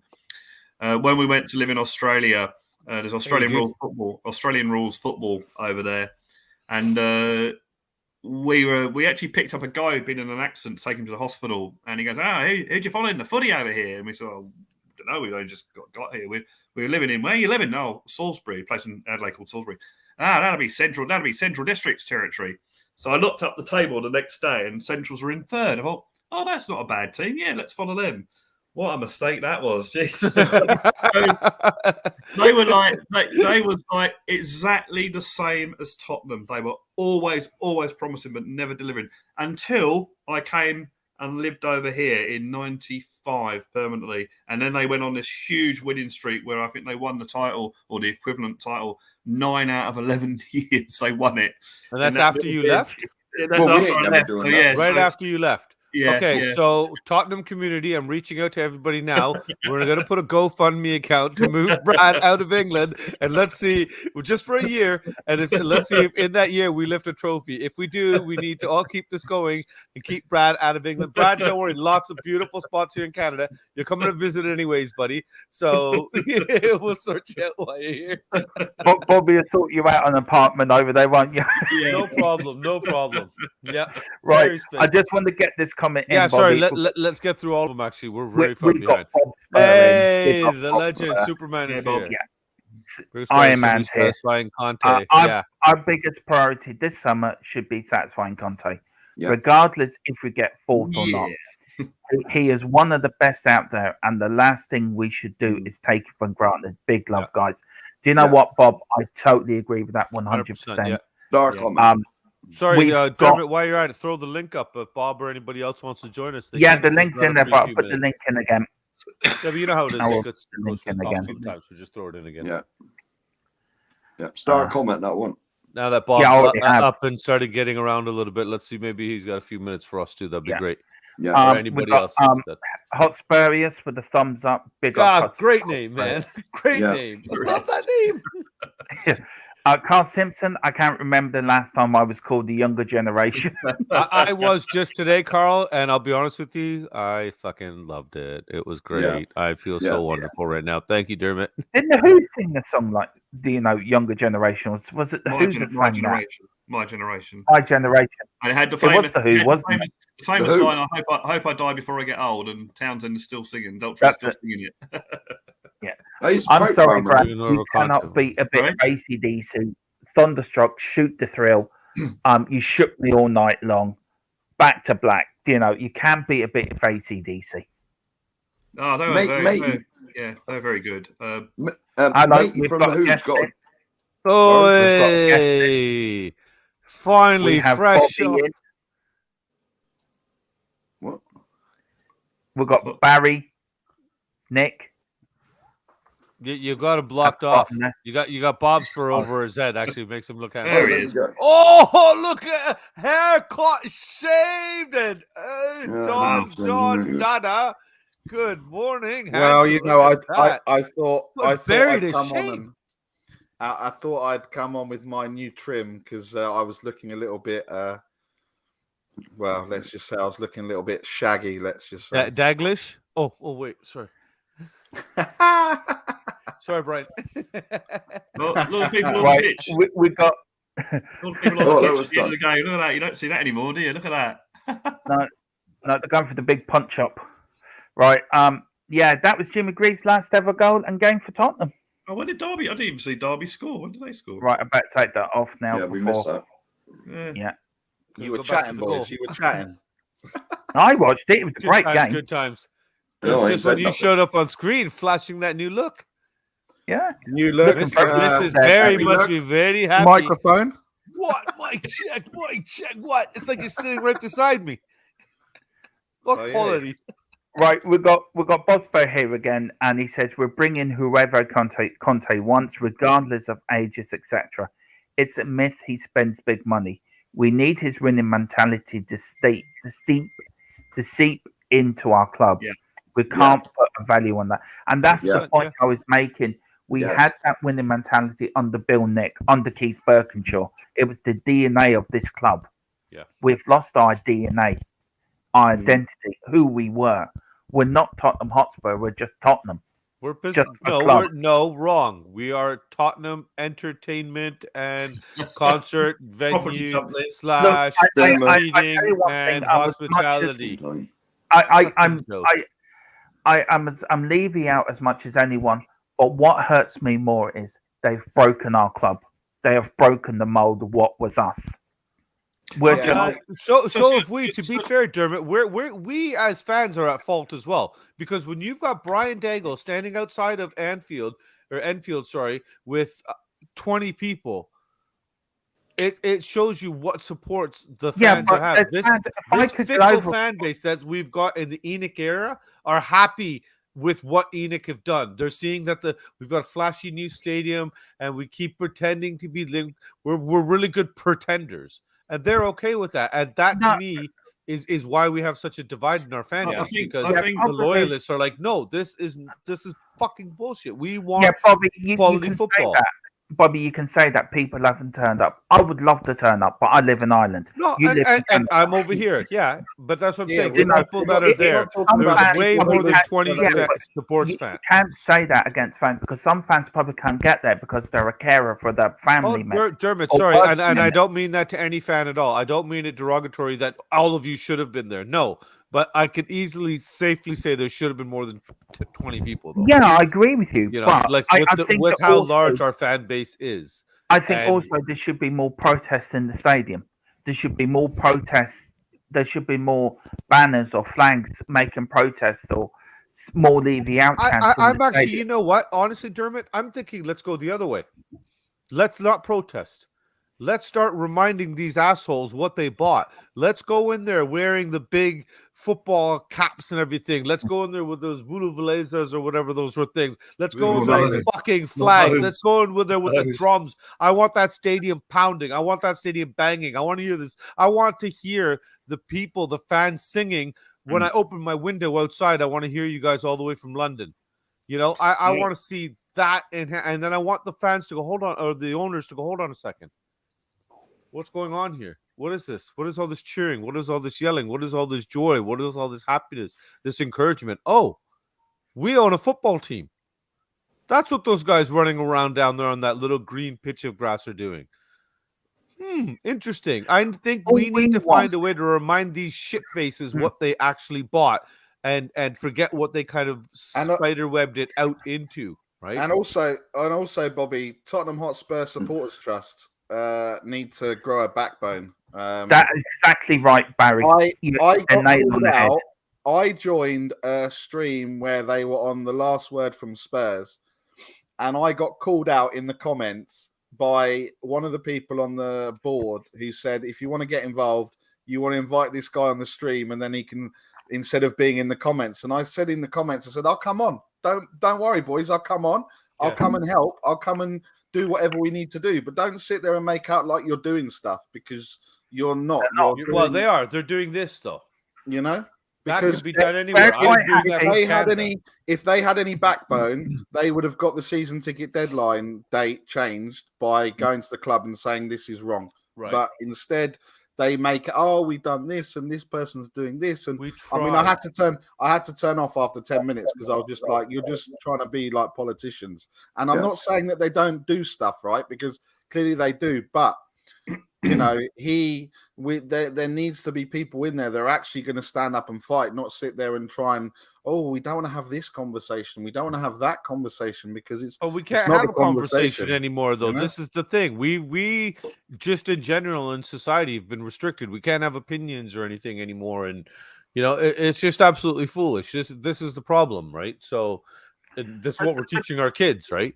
The thing is, Bobby, and the people on the panel, the supporters trust is supposed to be there as supporters, but as long as they get their free tickets, or they get their little bit of a lunch, or they get been bought off, they don't care. Where are them when the protests, when Bob Spur, when Brian Daigle, when you probably Barry yourself, and the people were protesting at the NFL or ESL? Where was supporters trust when that happened? Nowhere. Did they put out a statement? No, it took them 3 days to put out a statement.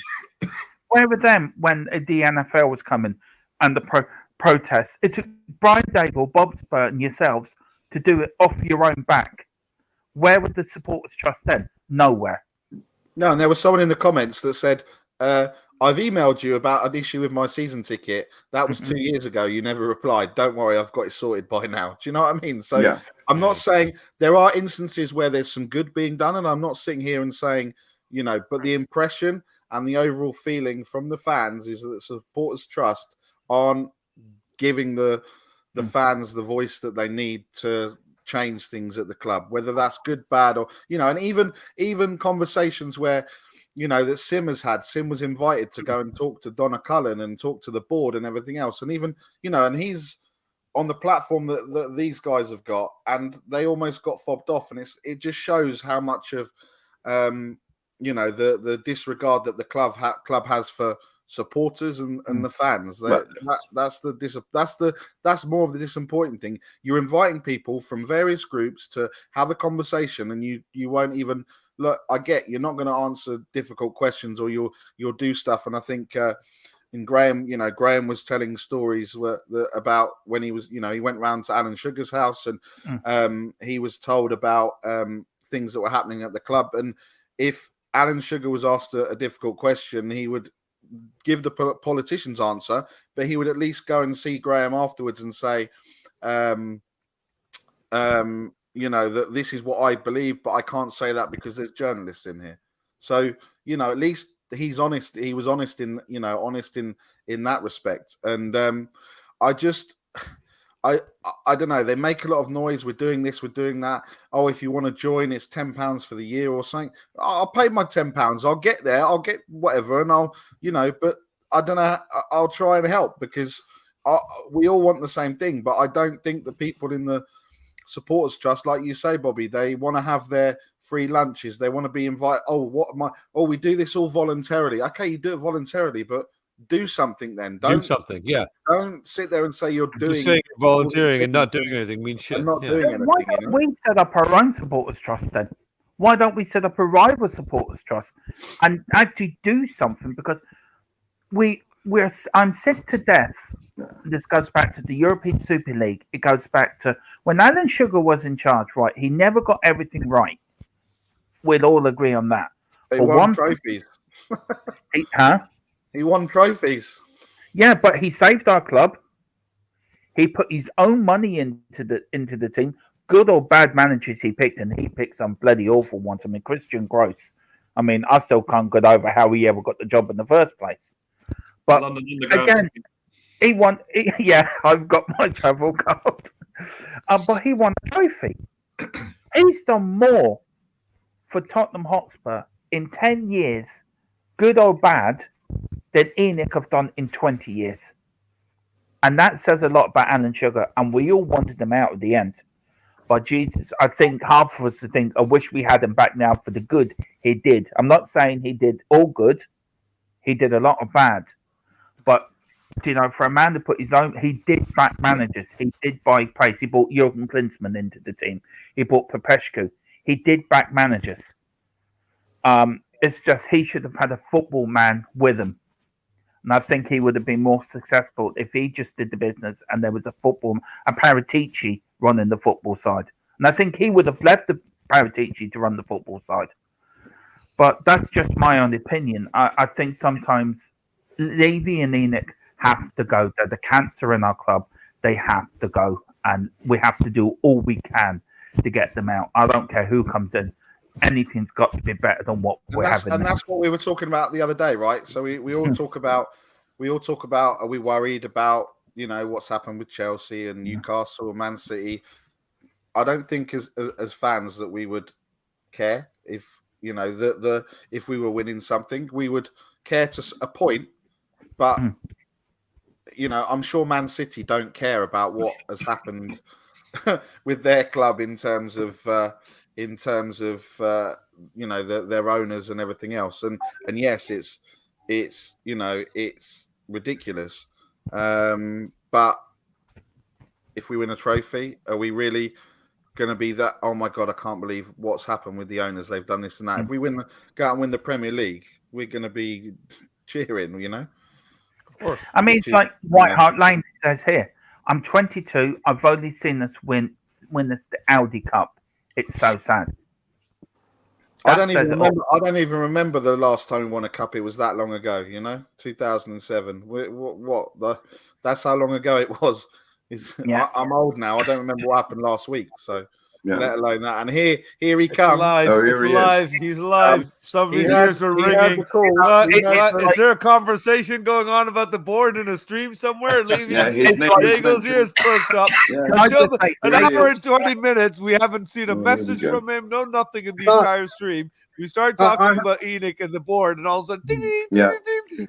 It's like No, it wasn't even. Do you know what? I had a rough night's sleep. I had Simba wake me up at 5 a.m. wanting breakfast. So I stayed up for a bit. Then I chatted to Superman for a bit. I came back to bed, and then I heard you, Bobby Kang, say my name. I was like, wait, who's cooked? And I was like, wait. So I had it on. You know, like when you're resting, but you can hear what's going on. Yeah.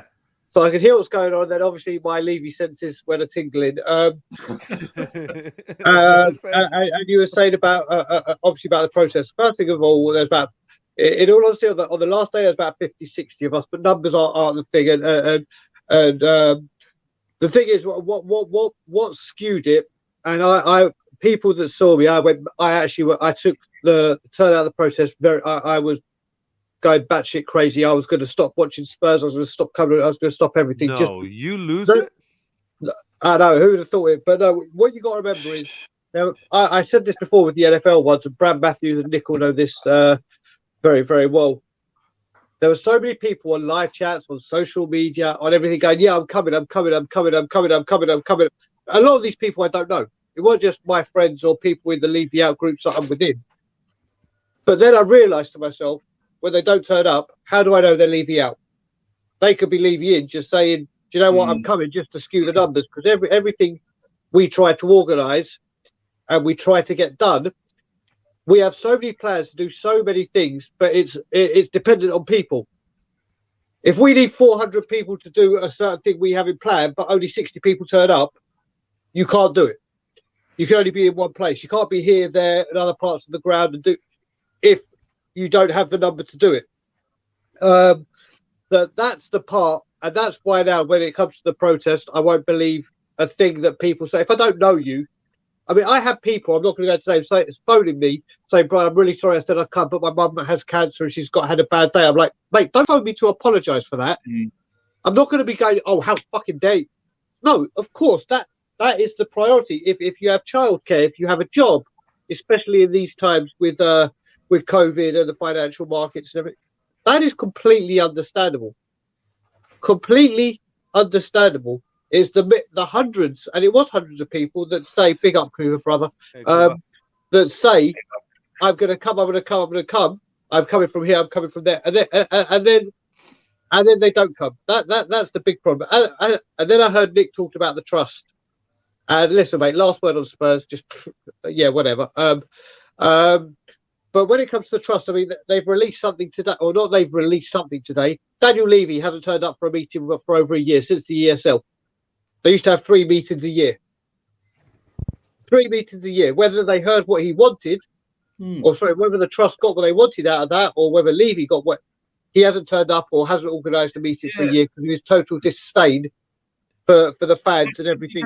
That's a good point, Brian, because I'm actually a member of Tottenham Hotspur Supporters Trust, and used to always get an email with the minutes of the meeting they've had with the club with Daniel Levy and that and Donna Cullen. Yeah. And those meetings, sorry, Brad, are they open to anybody in the members' trust, or is it only the board that goes representing all you members? I don't know. I haven't really done a lot with them for ages. The only time I get involved, or the only time that they send me emails now, is when they have voting for who's going to be on their board and that sort of thing. But yeah, we used to get an email about the meetings they had with the club. Exactly. He hasn't had one for a year. The supporters trust. Listen, the thing that's got me with this whole supporters trust and the season ticket renewal is it's not just the supporters trust; it's the LGBTQ community of Tottenham Hotspur that got together with the trust, and the people what the trust do a lot of work for, the people with disability access or partial sight or hard of hearing. All these people clubbed together to form one kind of umbrella to get a statement out saying this is bang out of order. How can you do this? And the club just went no.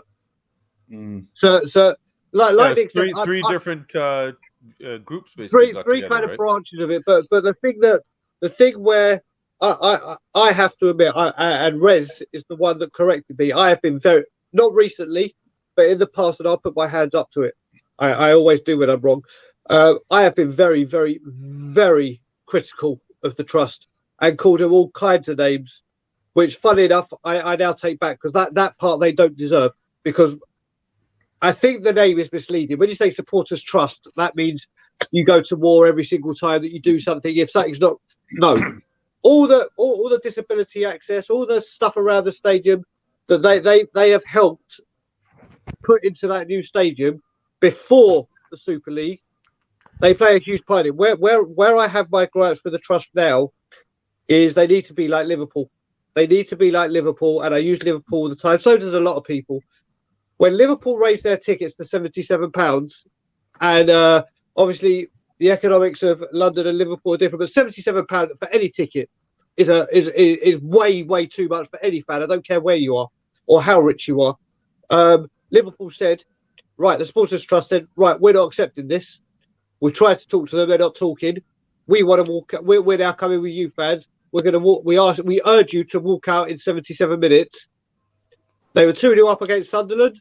Everyone, and I mean everyone, walked out, or not everyone, not the whole crowd, but majority of that crowd walked out in 77 minutes. The media picked it all up. Liverpool ended up drawing the game 2-2. Within a day, tickets are £77. Like that. And this is where I've misguided my anger at the trust, where it's now guided, and it's not a lot of anger, it's just frustration. They need to come out and say, listen, they haven't had a meeting for a year. Whatever we try to portray, it's not coming off. We're coming off as the arseholes, the trust. The trust are the ones coming off as an arsehole. And I was one of the ones that thought they were arseholes. They need to come out and say, right, we're the supporters trust for the supporters. This ain't on. We're going to try. They need to. I'm not saying they need to go full Levy out, but they need to try and do something because, I mean, did anyone see that survey? And I'd love to know who they got to do this survey. Where stick with this one before you go off to the side, because I actually want to talk about that supporters trust thing with you. My issue is, Brian, that I know that you're saying with what Liverpool, they actually got the results because the fans actually got up and walked out. The major difference between them and us is, though, if our fans did that, our board doesn't give a fuck, because they're going to turn around and they're going to book another concert there to make up the revenue that they lose from people walking out. They're going to put another fucking boxing match. They're going to, do another a wedding or start streaming live TV shows out of there or something, or concerts or X Factor and friggin' America's Got Talent. Everything that's happening in England is going to start happening out of our stadium. So football is not going to matter. The revenue is coming in elsewhere. That's why our board doesn't give a shit. So this is why I think when we have fans saying that no, protesting, walking out, this and that, it's not working, because these fucking assholes don't care about us. They've made it very, very clear. You as a fan do not mean shit. One of you, 1,000 of you, 50,000 of you. So Bob, this is. I'm so happy you hit this point, because I'm so. I didn't mean to cut you off, but I know the way you talk, and I saw you were starting to take the fork in the road, so I wanted to grab you still while you're here. This is when we started Levy Out, or Levy Out has been going out for a long, long time, but when we started the NFL protests, and when we did this, and it wasn't the numbers, I came onto all the YouTube platforms, because I'm the face, obviously, because obviously I've got my platform, and we are Tottenham TV, my boys, my channel, and every other channel. I am the face of that, because there's lots of people that stay in the shadows, and there's lots of people that haven't come onto YouTube. So when you look at it, we said the whole time this was never, ever, ever about numbers. Numbers would be great. The main thing is to get worldwide social media coverage, to get it spoken in the papers, to get it mentioned, to hear Levy Out in the ground, and most importantly, to deter sponsors. To deter. Stop it! Don't do that, mate. I'll come to Brampton. And you're just going on about the face of the anti-Levy movement. When I just put it side by side, but go ahead. So you got to remember as well. It doesn't listen. It's to stop money coming. The only way you do it is stop the money coming in. And if you get, how do you stop such a large flow? This is why we wanted to do the NFL, because you will be the best to know, obviously, here on this panel, because obviously where you live, with where I live, the NFL are ginormous, are humongous, and if they get any bad press, bad publicity, bad nonsense, or a whiff of problem around them, they will swallow Tottenham whole and go, well, fuck you, we'll take our money elsewhere. There's your contract, bang bang, they'll do it.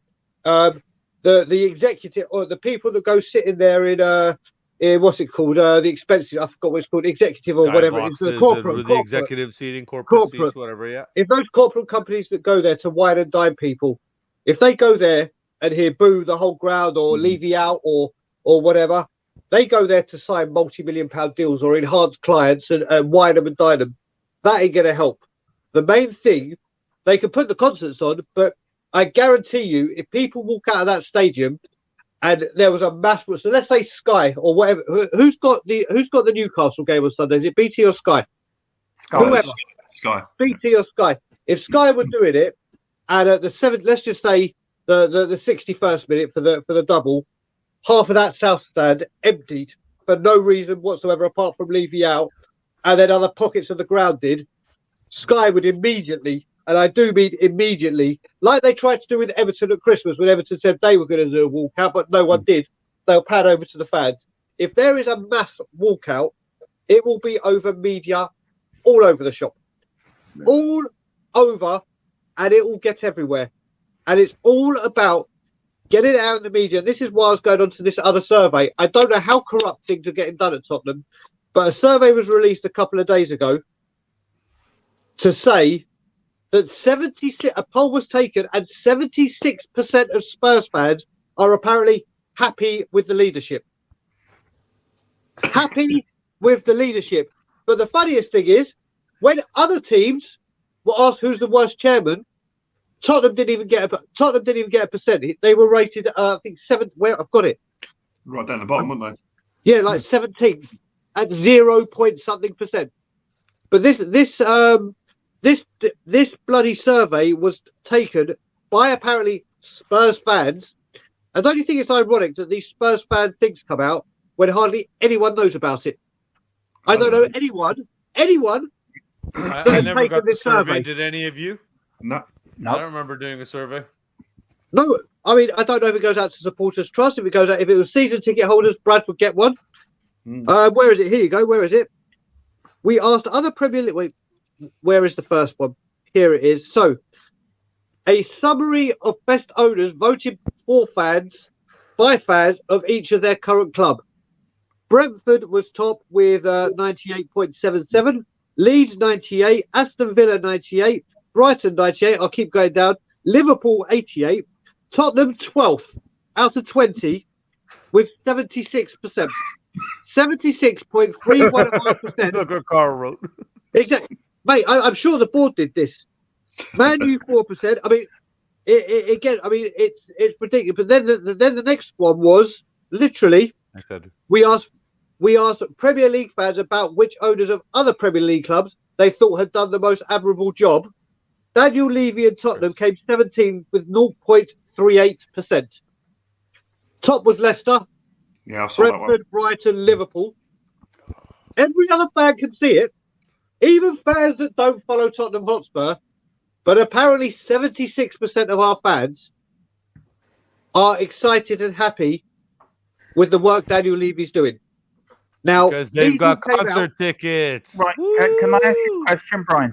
Yeah. What's it going to take for people to see what we see? What's it going to take for them to realise, for them to wake up and smell the coffee and see what we see and what we speak about and what we say on a daily basis? What's it going to take? It's going to take, mate. Do you know what? I mean, I'm sorry I've kind of taken over the show, but my Levy senses were tingling, and I need, because obviously I'm coming back in June, and guess where I'm going to be standing in June? Spoiler alert, Enfield. Signed, sealed, delivered. I will be there. Why wouldn't you say July or something? Not every day, because my wife might do her fucking bollocks. But I swear to God, I will be there. And this time I won't be quiet. Listen, I don't know if not saying if he walks this, if as Bob and I have said, and I think Superman's still in the chat. The first 3 weeks of this transfer window, you're going to know. You're going to know what's going on, because either Conte will get the players in. Conte will get the players in immediately, as he does and as he wants, or we do this. Oh, like someone put a thing on today that we're leading, and I heard Bobby say it as well. And fans believe it. We're leading the race for Depay. We are always leading the race. Yeah. Always leading the race until it comes to money. Because at the moment it's just rumours and we're interested. No, we lead the race right to the finish line. No, we lead right the race to the finish line, but we don't cross the finish line. We lead the race until season renewal ticket prices go. Yeah. And obviously the prick has done what he's done to get him earlier. So again, up until June, we'll be winning the race. We're linked with him. We're linked with De Vrij. It's all coming out. All these big name players. And then what will happen? It's what's that famous the hare and the tortoise, or the hare and the snout, whatever it is. It's hare and the tortoise, that's what it is. We're the hare. Yeah. And then when it comes down to it, and Levy's the tortoise, but he just still doesn't cross the line. And it will get to the point. I mean, I've said, like, I mean, and so is a lot of Levy up here. If Conte walks or Conte leaves, but Brad, this is the thing. You actually think that would be the thing. You by rules of common sense, you would think, right, that has got to be it. But there'll be people that will still find a way. There'll still be people. Yeah. I mean, Bolsberg said it here, Brian, and everyone else. I mean, we were talking about this earlier. You touched on it earlier. It's a generational thing. Unfortunately, the newer fans are blinded by the shiny new stadium, and let's be honest, fantastic, spectacular events. The same mindset is the same mindset is hard. Sorry, I just wanted to just basically just give myself a little bit of credit there for a moment, because Bob's clearly agreeing with everything that I was addressing and speaking about earlier. Bobby K, you've been on YouTube a couple of weeks. I know, that's what I'm saying. I finally. So does that mean I go from rookie into novice mode now? No, mate. Can I go up my next level? You're going to get removed soon, I think. to echo what Dermot Superman gave is me saying. power. To echo what Superman is saying, Not and all the power. I thought about this very, very long and hard about this at this moment. You've got to look at it. There are Manchester United fans Big up, that Bob. have grown up knowing nothing but Alex Ferguson, nothing but Ferguson. So Yeah. all they know is we win. We smash transfer records. The best players come. We win the Champions League. We're always in the Champions League. And then we always buy win better the league. players. And then exactly. And now they've we've got had to the best. deal with. We still buy more. Now they've had to deal with what they're dealing with. You look at Chelsea fans under Abramovich.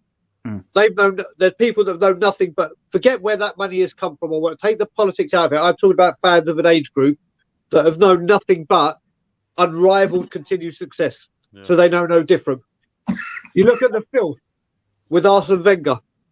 There's people. One of my other best mates at Bosberg, Jerry. He's a Gouda who I met in Israel on a kibbutz we were on. He has known nothing but Arsene Wenger growing up. So all he's seen is this fantastic brand of football, the Invincibles, Thierry Henry, smashing. They know no different. And now they're having to deal with it. We've kind of gone the other way, where we had shit times of football, like being shit in the league, never winning things apart from the Odd Cup. And then all of a sudden, we had Poch and we hit Champions League. We had the shiny new stadium. We got the train. Everything is there. Everything is there. But there's fans that have only known leaving. So they've seen from the 90s and what wasn't considered great days and great football, whatever, to this rise up. But now we're going back on the rise down. And these fans are going, but look at this, like Bobson, look at this nice shiny thing. Look at this. Look at the golden cockerel. Ooh. Yeah. I mean, Mark and Barry Jesus. and Brad. What's Jesus got to do with it? Is he going to buy the club? Well, someone spoke to me. Well, you could speak out. You've got a voice. You don't need an invitation. You already got invited. You got the link, and now just jump in. Oh, all right. What do you agree with everything Brian's saying? Oh, yeah. Yeah. Look, as you know, like I saw the 80s. Well, I saw the 80s when we were successful and the trophies. But what have we seen in the last 14 years? Nothing. A Champions League final that we should have won, but he never got the money to spend when he was crying out for a couple of players here and there. Even afterwards, Mark, even the fact that we didn't invest after getting to that point. Take us to the next level. We decided to go the opposite way and lower our level. But there are times when I just get sick to death of it. I just get sick to death of Tottenham, and it's just a curse. It is just a curse. Like we get to a certain level and then we get nothing else. Nothing. Top 4 is almost the trophy. Yeah. But it's not. Not. It never will be. I mean, no. I mean, you and me remember it. Brian remembers it as well. I mean, Brad, we all remember us winning something. Oh, Christ, yeah. Them days you never forget. Winning an FA Cup, winning the League Cup, getting to the Champions League final, that semi-final night when we beat Ajax. I was in hospital with my missus. She wasn't well. And I remember going past a Liverpool fan in the waiting room, and I said to him, "What's the score?" He said, "You've reached the Champions League final." And I was in the daze for about a day thinking, I don't believe you. Tottenham in the Champions League final. Yeah. And all we needed was 2 or 3 players in that transfer window, January transfer window, to shake things up a bit. The same when we lost the league to Leicester. And Chelsea the year after. All we needed was a couple of players to shake things up. I mean, Barry, I mean, what's gone wrong with our club? I mean, how can some fans be so disillusional, thinking top 4 and a shiny thing in the corner, as we say, a shiny cockerel, is good enough? It's not good enough. That's what they've been fed, though, Dermot. This is the thing. This is where we say, as older generational fans, that we're starved of success. These guys are happy with what they've been fed. where we are starving because we want more. They don't want more. So they're not starving. That's why to them, we're lunatics. There's people that look at us, the 6 of us sitting here, and we're fucking psychopaths, guys. How dare we think that we want Tottenham to actually put something in the cupboard other than cookies? We're the psychopaths. How dare we expect them to achieve more? How dare we expect them to go for more and get players that raise the level of the squad and the team and everything around them?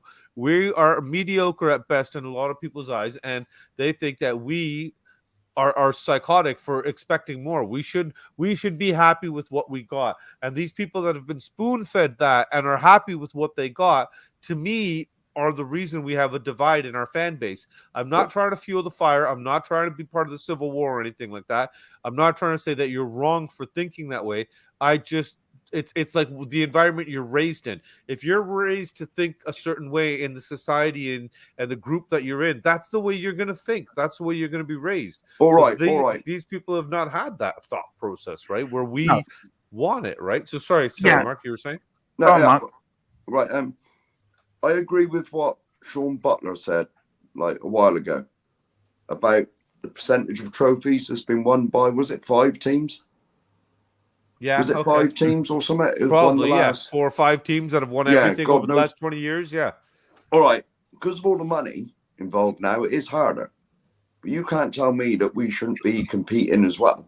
Look at the amount of finals we've gotten to. Exactly. So we're competing. We've got there. Exactly. We just haven't been able to get over that hump. Why? Have we forgotten our motto? I mean, Barry, our motto is to dare is to do. And as well as Brad as well, to bring Brad in as well. And everyone else who wants to say, but our motto is to dare what to do. We've lost that. It's not even said on the gate in the stadium anymore. It's the game. It's like Barry, you go to the games week in, week out. I mean, where is our identity as a football club? I mean, do you think it's gone? Go on, Brad. You go. All I was going to say is that to dare us to do what we were speaking about earlier about buying Martin Peters, the first £200,000 player, Jimmy Greaves, but for £1, the first £100,000 player, Paul Gascoigne, the first £2 million player. We used to dare to do in those days, and we don't do it anymore. We just don't do it, and it's. I think there's a problem here. If you invest your money in a pension fund, you rely on them to be quite conservative so that you make a bit of money, but you're not going to lose all your money. And that's the problem I think we have. We're owned by an investment fund, so they're never ever going to be anything other than conservative. So you have that. But you also have the situation where I don't mind. I love the new stadium. I love that. I don't mind there being concerts. I don't mind there being an NFL pitch. I don't mind that. But what's happened is the football side of it has slowly sunk down. The football side should be the pinnacle of that whole pyramid. It should all go towards the top to the football club, because that's what the area is known for. It's not known for a Guns N' Roses concert. It's not known for the rugby league final. It's known for Tottenham Hotspur Football Club. And it's lost that identity. So Dermot, what you said about identity, that's where it's lost it. It's not at the pinnacle of what ENIC are trying to do. And I think, as he tries to regain his thread of thought, it's like we've got to this stage where we had that position. We're under Pochettino, where we're there. We're on the verge of it. But we wouldn't take that extra step. We wouldn't do that extra thing. Yeah. And I think that's been the whole problem. And going back to what Bob said earlier, with Conte, that Conte doesn't spend a lot of money on players. Fine, not a problem with that. But give Conte his budget. Say, this is the money you've got to spend. This is the money we've got. And just leave it to him. Leave it to him and Paratici. Just stay right out of it. So if he wants to spend it all on 2 players, let him spend it all on 2 players. Don't quibble when you think, that's a bit much, I think. No, give him the money. Say, there you go. You do what you think's best for the club. Exactly. But then we just put it, well, no, I can't do this. I've got to look good. The deal master. Well, that deal master thing, that is now died. He's gone. People know him now. People know exactly how to play him, and he loses now. Look at the Dele Alli deal. It's incredible. And I know you guys want to wrap it up, but just to finish from me, there's 4 weeks. There's 4 weeks Friday, right, to the season ticket deadline day. We are going to see Harry Kane's going to sign a new contract. Antonio Conte is going to sign a new contract, and then after that, it's going to go quiet, right? But the point about going. So, before the game, they play this video 10 minutes long of everything else, and the game is about glory. To there is to do. It's I don't even go in and watch that anymore. I used to go in and watch that and sit there with goosebumps and enjoy it just before the game. And it's just a joke. And it's just a joke now. But the main reason I enjoy going now is to support the team on the pitch for 90 minutes, but also meeting up with all these guys. Because actually, for me, that's more important than what's going on at the moment. Until the summer, until we can do anything, I'd rather forget about it, kind of park it for the next couple of months, go there, enjoy my time, see Brad, see Ben and Sim, see Danny, see Alex. I saw Mr. Box Office was in the chat earlier. Just to go and see everyone. Ellie, I don't want to name Iggy, Stel, everyone that's there. I don't want to. You are. It's a long ass list, buddy. Trust me. You always miss somebody. So don't worry about it. I can't believe he's missed me. Everybody in the YouTube family.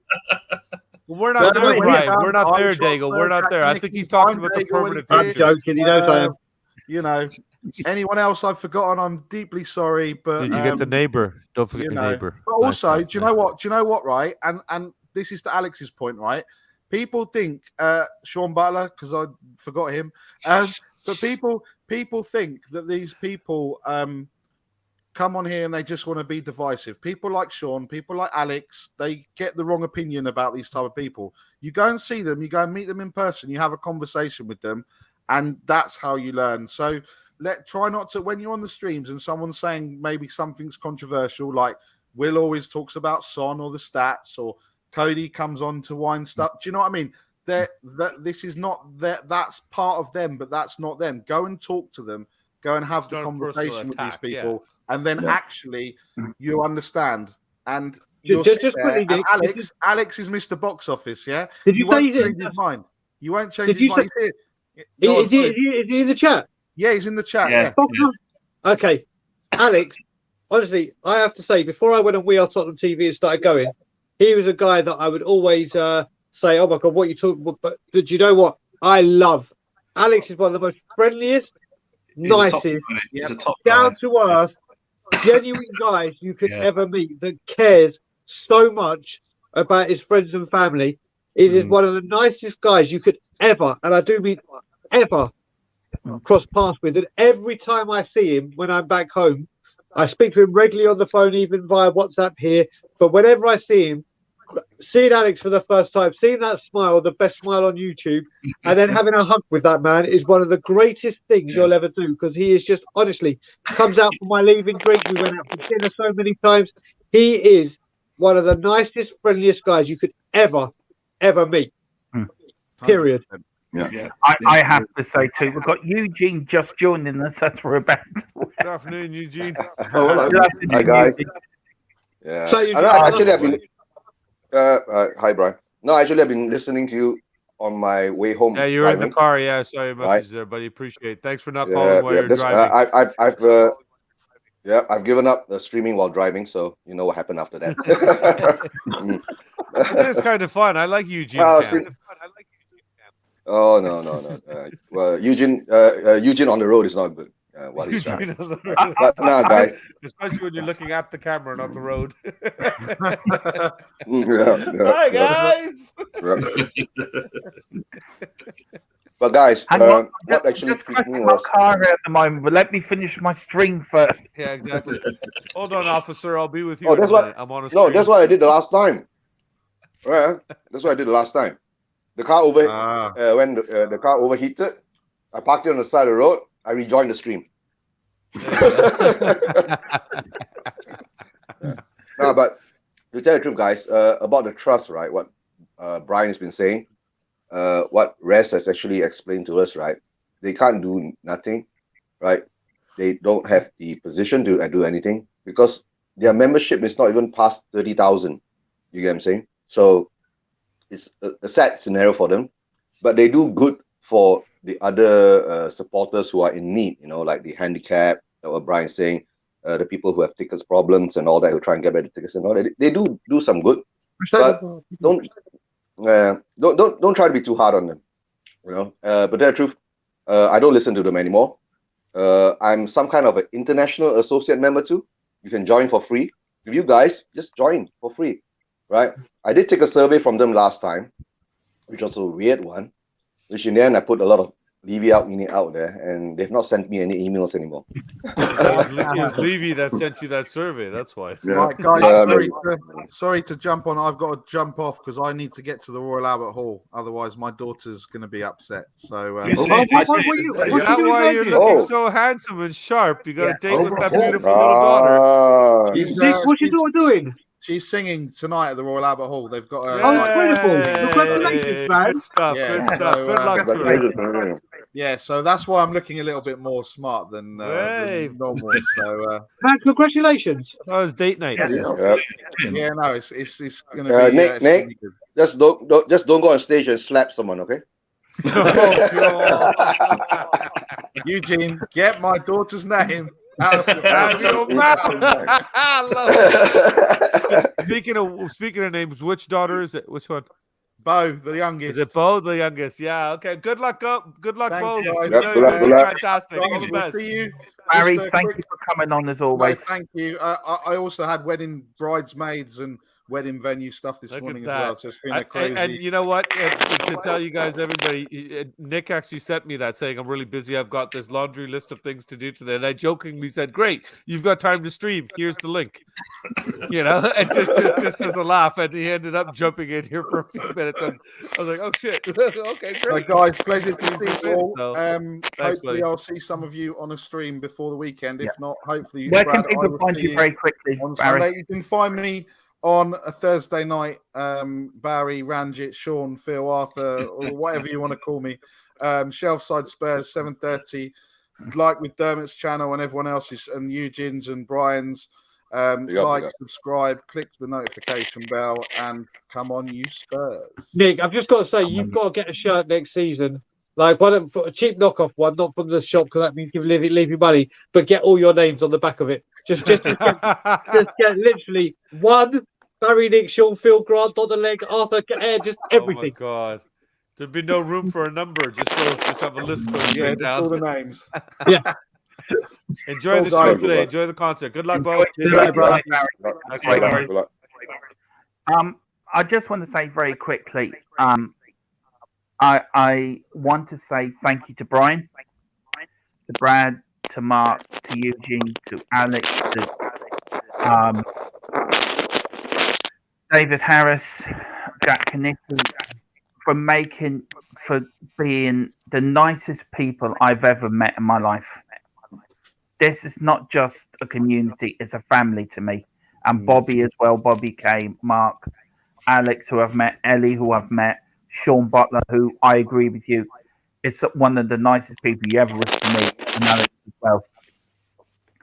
For me, this is a family, and I can't thank enough every one of you for enriching my life with your presence in it, and I think it's a great community we have. And I think one thing that's come out in this pandemic, we've found this community, and that's for me is one of the biggest things I've found out of this pandemic. So I want to say thank you to everyone who's enriched my life through this. So big up to every one of you. Should we do our wrap up now, Dermot? I think it's about that time. I know I've got to. My meds have worn off, and I'm painkillers wearing off. Yeah, my back's really starting to bug me here. But I don't know if you guys have heard it or not, but I've had the massage chair on probably about 4 times as well, just trying to get through the last 2 hours. So, yeah, I gotta go put some food in my belly and my meds again. Unfortunately, time for a lie down now. So, just one thing in getting close. I just want to say it's about nothing to do with Spurs. Obviously today, and I can't believe I've just. Today is 1 year to the day that marks the day of Claude from Arsenal Fan TV passing away. And people will know that that man, me and him were going to be doing a show together. I was on a show with him, and I spoke to him about coming on May the 4th, be with you on Tottenham away, and that's why Kenny King came on instead, because of all the mental health issues that he had been through and been subjected to. And then obviously a couple of days after I spoke to him, the saddest thing happens. So a year marks today that Claude has passed. So just rest in peace, good man. Rest in peace. Yeah. Just very quickly, I'll go around. I'll start with, well, you can find Bobby Kane here, but Bobby, where can people find you, sir, apart from Well, here? it looks like Dermot has given me a place on the sofa here to crash at on Tuesday, Thursday mornings, and I think we're going to figure out something for Sunday afternoons pre-game and then or post-game, sorry, and then of course jumping in and out of the other streams with whoever actually shares the link and lets me in. So wherever I can bounce around and whenever I have some time, I have a feeling you're going to be just seeing me in comments mostly the next few days as I just lie on the sofa and medicated and seeing the unicorns fly over rainbows above my head. So nice. Good times, eh? Oh, there goes one. You know what? I actually saw a leprechaun next to you. In Canada? Yeah. I sent one over to you. There you go, buddy. Appreciate it. But yeah, we'll be back Thursday morning, same time, same place. So you know how it is. I like this open house policy Dermot's got going where we throw the stream in and people jump in with us and throw their 2 bits in. So please do. And Mark, I don't want you to have to wait till I finish talking because you'll never get a word in. So we need to work on that. You got to start really working on cutting me off, buddy. Oh, so that's something you can work on between now and Thursday, okay? All right. Yeah. But with Mark is doing his show on Thursday evening at 9, aren't we? We're doing your Spurs story at 9. Oh, really? What's that? Sorry. What are you doing? Mark's doing his detail, please. Patrons on to do their Spurs stories. Oh, yes, you were saying that, and Mark is the first one. Okay, sorry, mate. So we've got that, Mark. Apart from that, people find you as well, Mark. Twitter, Facebook, Instagram. Just put my name in; it'll come up. I expect. All right. Well, thank you. Don't say Facebook. I don't even want to comment on that. No. Brad, thank you for coming on. It's always a pleasure to have you on. I love listening to you. I love hearing your stories. Where can people find you, sir? Well, at the moment, it's just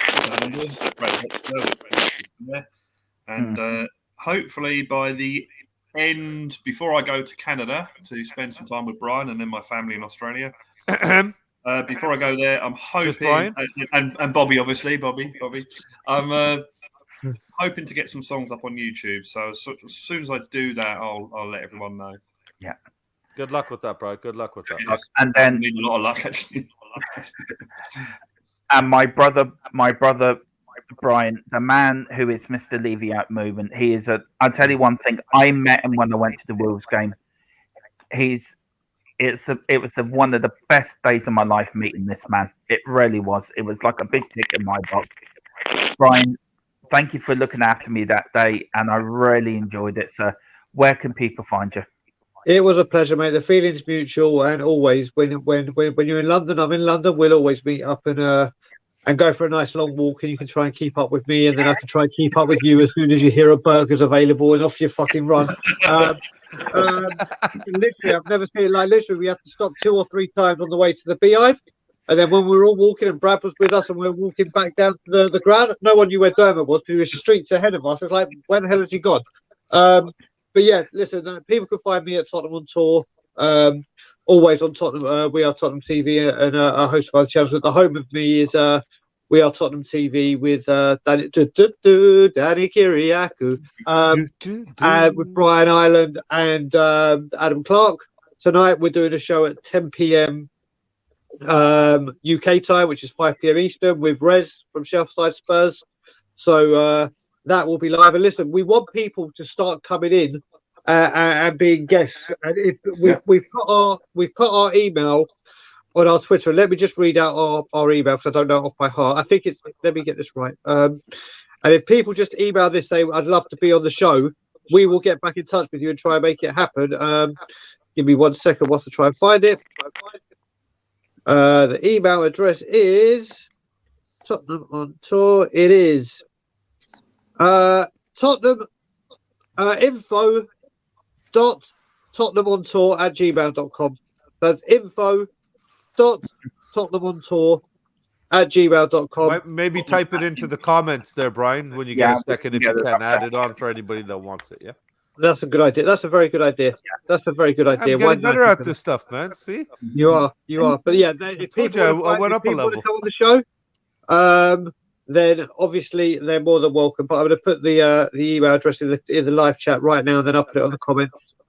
You see, if we were doing the moon landing, Bobby would be like the Neil Armstrong of this capsule, right? No, I want to be Buzz. There's no way in hell I'm getting out of the ship first.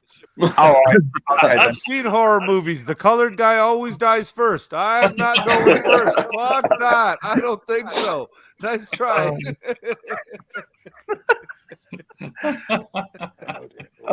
Eugene, you and me are staying in the ship, man. Let one of these guys go first. Yeah. No, being serious though, I was saying to a friend of mine the other day, while Brian's put that into the chat, I feel we missed, like, we need a moon landing for our generation, because I feel people in the 60s had their moon landing.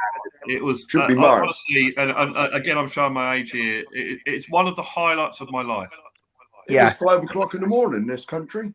Really? Yeah, I think they might have Dermot, actually landed at to half. tell the truth, right? Being a Spurs fan, most probably will land in the sun. They're going at night, though. We're doing a sun landing at night, all right? Great Berg. Look at what Ellie wrote. I like it. I Big know. up the Daigle. A great burger will always be chased. Yeah, By we'll a always. hungry Irishman. Yeah. Actually, Buzz Aldrin's a real hero of mine, actually. There's a great clip on YouTube where this guy, he must have been 70 at the time. This guy goes up to him and says, "You never landed on the moon. You're a fraud. You're a fraud." And he's trying to get out of his way. "You never landed on the moon." And Buzz Aldrin just goes, and just whacked him once. It's so brilliant. Well, he gave him the Will Smith. I tell you, I mean, I think Michael Collins myself is the fella that's the only rated, the fella that stayed in the ship as it went around. Yeah. You know, you feel sorry for him. Yeah. You know, he's recently died as well, so I'm not bloody. he did, yeah.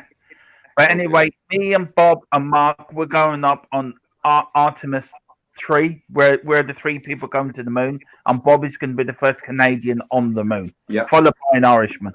There you go. Oh, I think it's this is on a the one joke. that's An just Irishman, an flying around, Englishman, and right? a Yeah, Canadian walking apart. Yeah. And leave the Malaysian guy behind to run everything, right? One of us has got to be tech support. It's the Asian guy or the Indian guy. Everybody knows we only call one of our 2 countries for tech support. So yeah, one of us has got to do it. If they're taking me with them, then you've got to stay behind. It's just by Yes, default. guys. Remember the reboot, all right? Remember the reboot. Always reboot. That fixes If we everything. ever get an Apollo 13 moment where we're flying to the moon, we're totally knackered. Yeah. We won't be coming back at all. I won't be tired just trying to walking up the platform to get into the damn space shuttle. Why Hunt Lane? I only watched Bobby like twice, and I think he's a great guest. Thanks, Bobby. His name is Thank Bobby you. too, I'm right? promoting Bobby K officially to Buzz Aldrin. There you go. Gave me a promotion. How do you say no to a promotion from Ellie? Yeah. And we've got White Hunt Lane. I hate seeing theories of landing on the moon being fake. Oh, don't even get me started. That's a whole new life. Well, they said it was fake in Transformers, didn't they? So I know a lot must be about that. true then. I know a lot about that. I found a lot on YouTube, the actual news coverage from CBS of doing the moon landing. And for watching it now, it was like 5 hours long, and I thought I couldn't sleep one night. I said, "Bugger it, I'm going to watch it." It was the most interesting thing I've ever watched in my life. Yeah, there's actually a website where you can actually hear the when Apollo 11 took off, when it took off, you can hear the talk from the astronauts and NASA and Houston, mission control. It's actually it gives you goosebumps. It really We does. actually went to a thing with the kids. We went to Orlando in October 2018. We went to the Kennedy Space Station. Yeah, I've been there. And Yeah, they've got one of the a simulation room. yeah, So basically, that you sit in the what is set up like the control room, so you feel what the room starts shaking and like what it was like when the rocket took off outside miles away. And it was such a cool experience. Like the windows and everything are just, you think that everything feels like everything's just going to shatter around you. It's kind of cool. I have to admit, I mean, space and everything but that is another big passion of mine. I love everything. Well, then you and Little K going to have quite the conversation next time, Dermot, because that's his big thing. Space. And I told him just look for space on the football field. The thing is with it all, if we'd carried on where Apollo left, we could have been on Mars years ago. We could have been. Daryl's opening Pandora's box. I think we need a show on this. Bobby. No, I was going to say, don't start this now. I've got to go. I'm in pain, man. So Right. you want to start? You go ahead, but I'm jumping. No, we do it Thursday. Let Eugene plug his channel. We didn't. There's a show for Thursday. Was the moon landing fake? Where can people find show? No, the end. Dago's been on his phone the whole time. He's looking it up right now. I'm not looking anything up. I'm just chatting to a couple of people I need to talk to. It looks serious. Guys, thanks for having me on, Dermot. Good to see you, Dermot. Bobby K, Mark Cousins, Brad, and Brian, my brother, right in Canada. Spurs Vision. I'm not sure whether I'm doing a show tomorrow or not. I'm still pondering on it. If not, but I'm very sure I'm doing a watch along for the Newcastle game, right? Bobby K, I need to get your number to DM you on WhatsApp. Maybe I'll get it from Brian. No problem. Yeah, Right. Dago, you got Eugene's contact information? Of course I am. Just send him my number or whatever. Doing it now. Yeah. Thanks, Brian. And guys, don't forget, of course, smash a like and subscribe on Dermot's channel. Exactly. Brian's channel. 2 more. We need 2 more. Come on, gotta hit that 400. One. We're at One. 399. One more. Come on. 399. Yeah. Right Hard Lane said he's 22. I'm sure he's got a couple of friends that he should be I guess I able to better message. subscribe. No, I'm only joking. I'm already subscribed. I tell you one thing. I love this from White Hart Lane. I'm waiting for Brian to put in the email so we can get that for Tottenham on It's already up. No, Is it? I it's can't not. see You it. didn't put it in the chat, buddy. I didn't see it come up. I did. Did you put it in private chat? It's not in the public chat. Oh, it's because it's an email address. YouTube. Okay, 1 second. Right. Can I just say, I love space Yeah, and nothing here, bud. evolution, says White Hart Lane. I am a strong atheist. Right. There's a Dave Allen joke about the Garden of Eden. Right. Is it there now? Hang on. No. Let me see now. No. Yeah, it is. Big up, John Fitzpatrick. It Yeah. should be the one from last comment. I see. The last comment I see is Daryl's. Remember the film Capricorn 1. Yeah. Yeah. It should be above that. Look, it's above that. Above that, I see Brian Dago, you legend, and you can clearly see Okay, the flag again, blowing. okay, it's fucking YouTube and their algorithms. Hey man, watch your fucking mouth. Holy You need shit. to watch Dave Allen. I would love to tell the joke. Just but leave the .com off the Yeah, end that's of it, good. Brian. And just like type that later on. or I something. think I Big get gap taken in it. down to tell the joke, but basically it's about God when he No. made the Garden of Eden. It's so funny. So find Dave Allen on YouTube and put Garden of Eden. It's the most funniest joke you'll hear in a long time. No, the funniest one I like is have you guys ever seen George Carlin when he talks about religion? Oh yeah, he's brilliant. Oh my He's god, brilliant. that 2 or 3 minutes of George He Carlin is from absolutely it's like brilliant. 10 or 15 years. Oh, Guys, the way guys, he does all right. it's fantastic. Forget all of it, right? We're all aliens, all right? Simple as that. Well, we know that. Very quickly, I gotta tell this joke very quickly, right? He said, God loves atheists because they never ask for anything. They never ask for anything. You know, they're always asking for everything. So God one day is bored. You know, he's sitting there stretching, you know, rubbing the belly. What do I do? So he says, I'll make a world. Boop. The earth is made. Now, God likes a bit of gardening. He makes a garden. Boop. Trees, boop. Flowers, boop. Everything, you know, in there. But God's not a gardener. So he makes a man. Boop. Adam. Now, Adam's 40-year-old. But instead of any normal man thinking, where the hell did I get here? You know, who am I? He just does the gardening. And he's happy. And God's looking at this. Why is he happy doing the garden? I've got to make him miserable. So he comes down in the middle of the night. Doesn't ask. Doesn't even say anything. He just takes. He takes a bit of a rib. And he makes woman. So Adam wakes up in the morning. Sees a woman next to him. Doesn't ask where she come from. You know, doesn't say anything. He runs, oh, hello, carries on.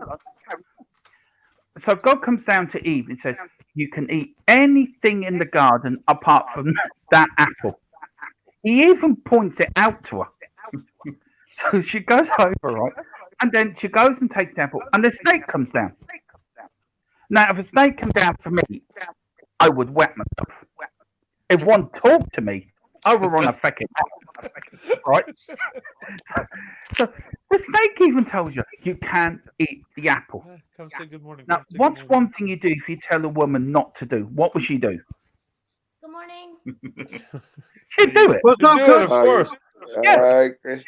The joke goes a bit ruder, so I can't go ruder because there's little ears, and also it's time. That's okay. He's gone. He's gone. Carry on. I got the headset on. He can't hear you Right, anyways. that's enough. It is so funny. But no, thank you all for watching this morning. I'm gonna make him. Yeah, Please 2 get seconds, over to Brian's channel on Tottenham on Tour. It's info@tottenhamontour@gmail.com. That is the email if you want to email them to be a guest on their show. Please do. But I was on there at last. Please get over to Eugene's channel, like and subscribe. Yeah. It's on tomorrow, I think, from 2:00. Maybe. Eugene? I'm not sure yet. I might You're might not sure be yet? doing a show, might not be. Yeah, not sure yet. Okay. Yeah. We've got Brad doing his music channel, but Brad will be on here again. We've got Mark who's will be on here on Thursday. With his Spurs story, but he'll be on with me and Bobby K in the morning. Woohoo! And of course, I can't forget my Canadian Bobby K. Big up, sir. Thank you all for watching. Right. Ellie's just saying, Dermot's joke. Great to have some more, and I love that you make God speak with a little Irish link. Brilliant. It's Irish, believe me. White Hart Lane is saying to Bobby K, do you have a YouTube channel? You're on it. Yeah, I've got two part-time homes. I don't have a full-time home or a residence. So Tuesdays and Thursday mornings, you'll definitely 100% find me over here. And then whenever Brian isn't going through his laundry list of all the people that are requesting guest appearances, he squeezes me in. So yeah, still stream hopping though. Sorry, buddy. It's your home. You don't need an invite. I know. I appreciate having the backdoor links, buddy. I'd like to share the spotlight now. You know, it's just in so demand, right? So, but thank you very much all for watching. Thanks a lot, guys. Appreciate it. Thanks for joining us. 1:15 we'd even talk about the World Cup playoff game. So we'll be building. I know, because is that what we're supposed to do? We never even talked about it in 2 hours. We got the Canada game done. We got one game. Congratulations to Canada. Congratulations to Canada. Thank you. Thanks. We need Decky in the World Cup, right? Sweden's going to beat Poland. That's what I'm Thursday because the games are Wednesday now, right? Last games are all Wednesday, right? Yeah.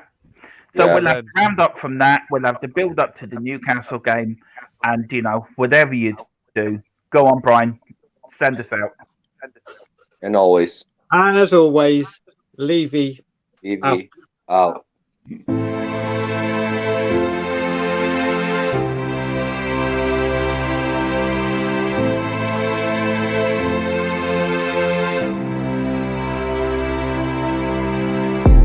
You never beat the Irish.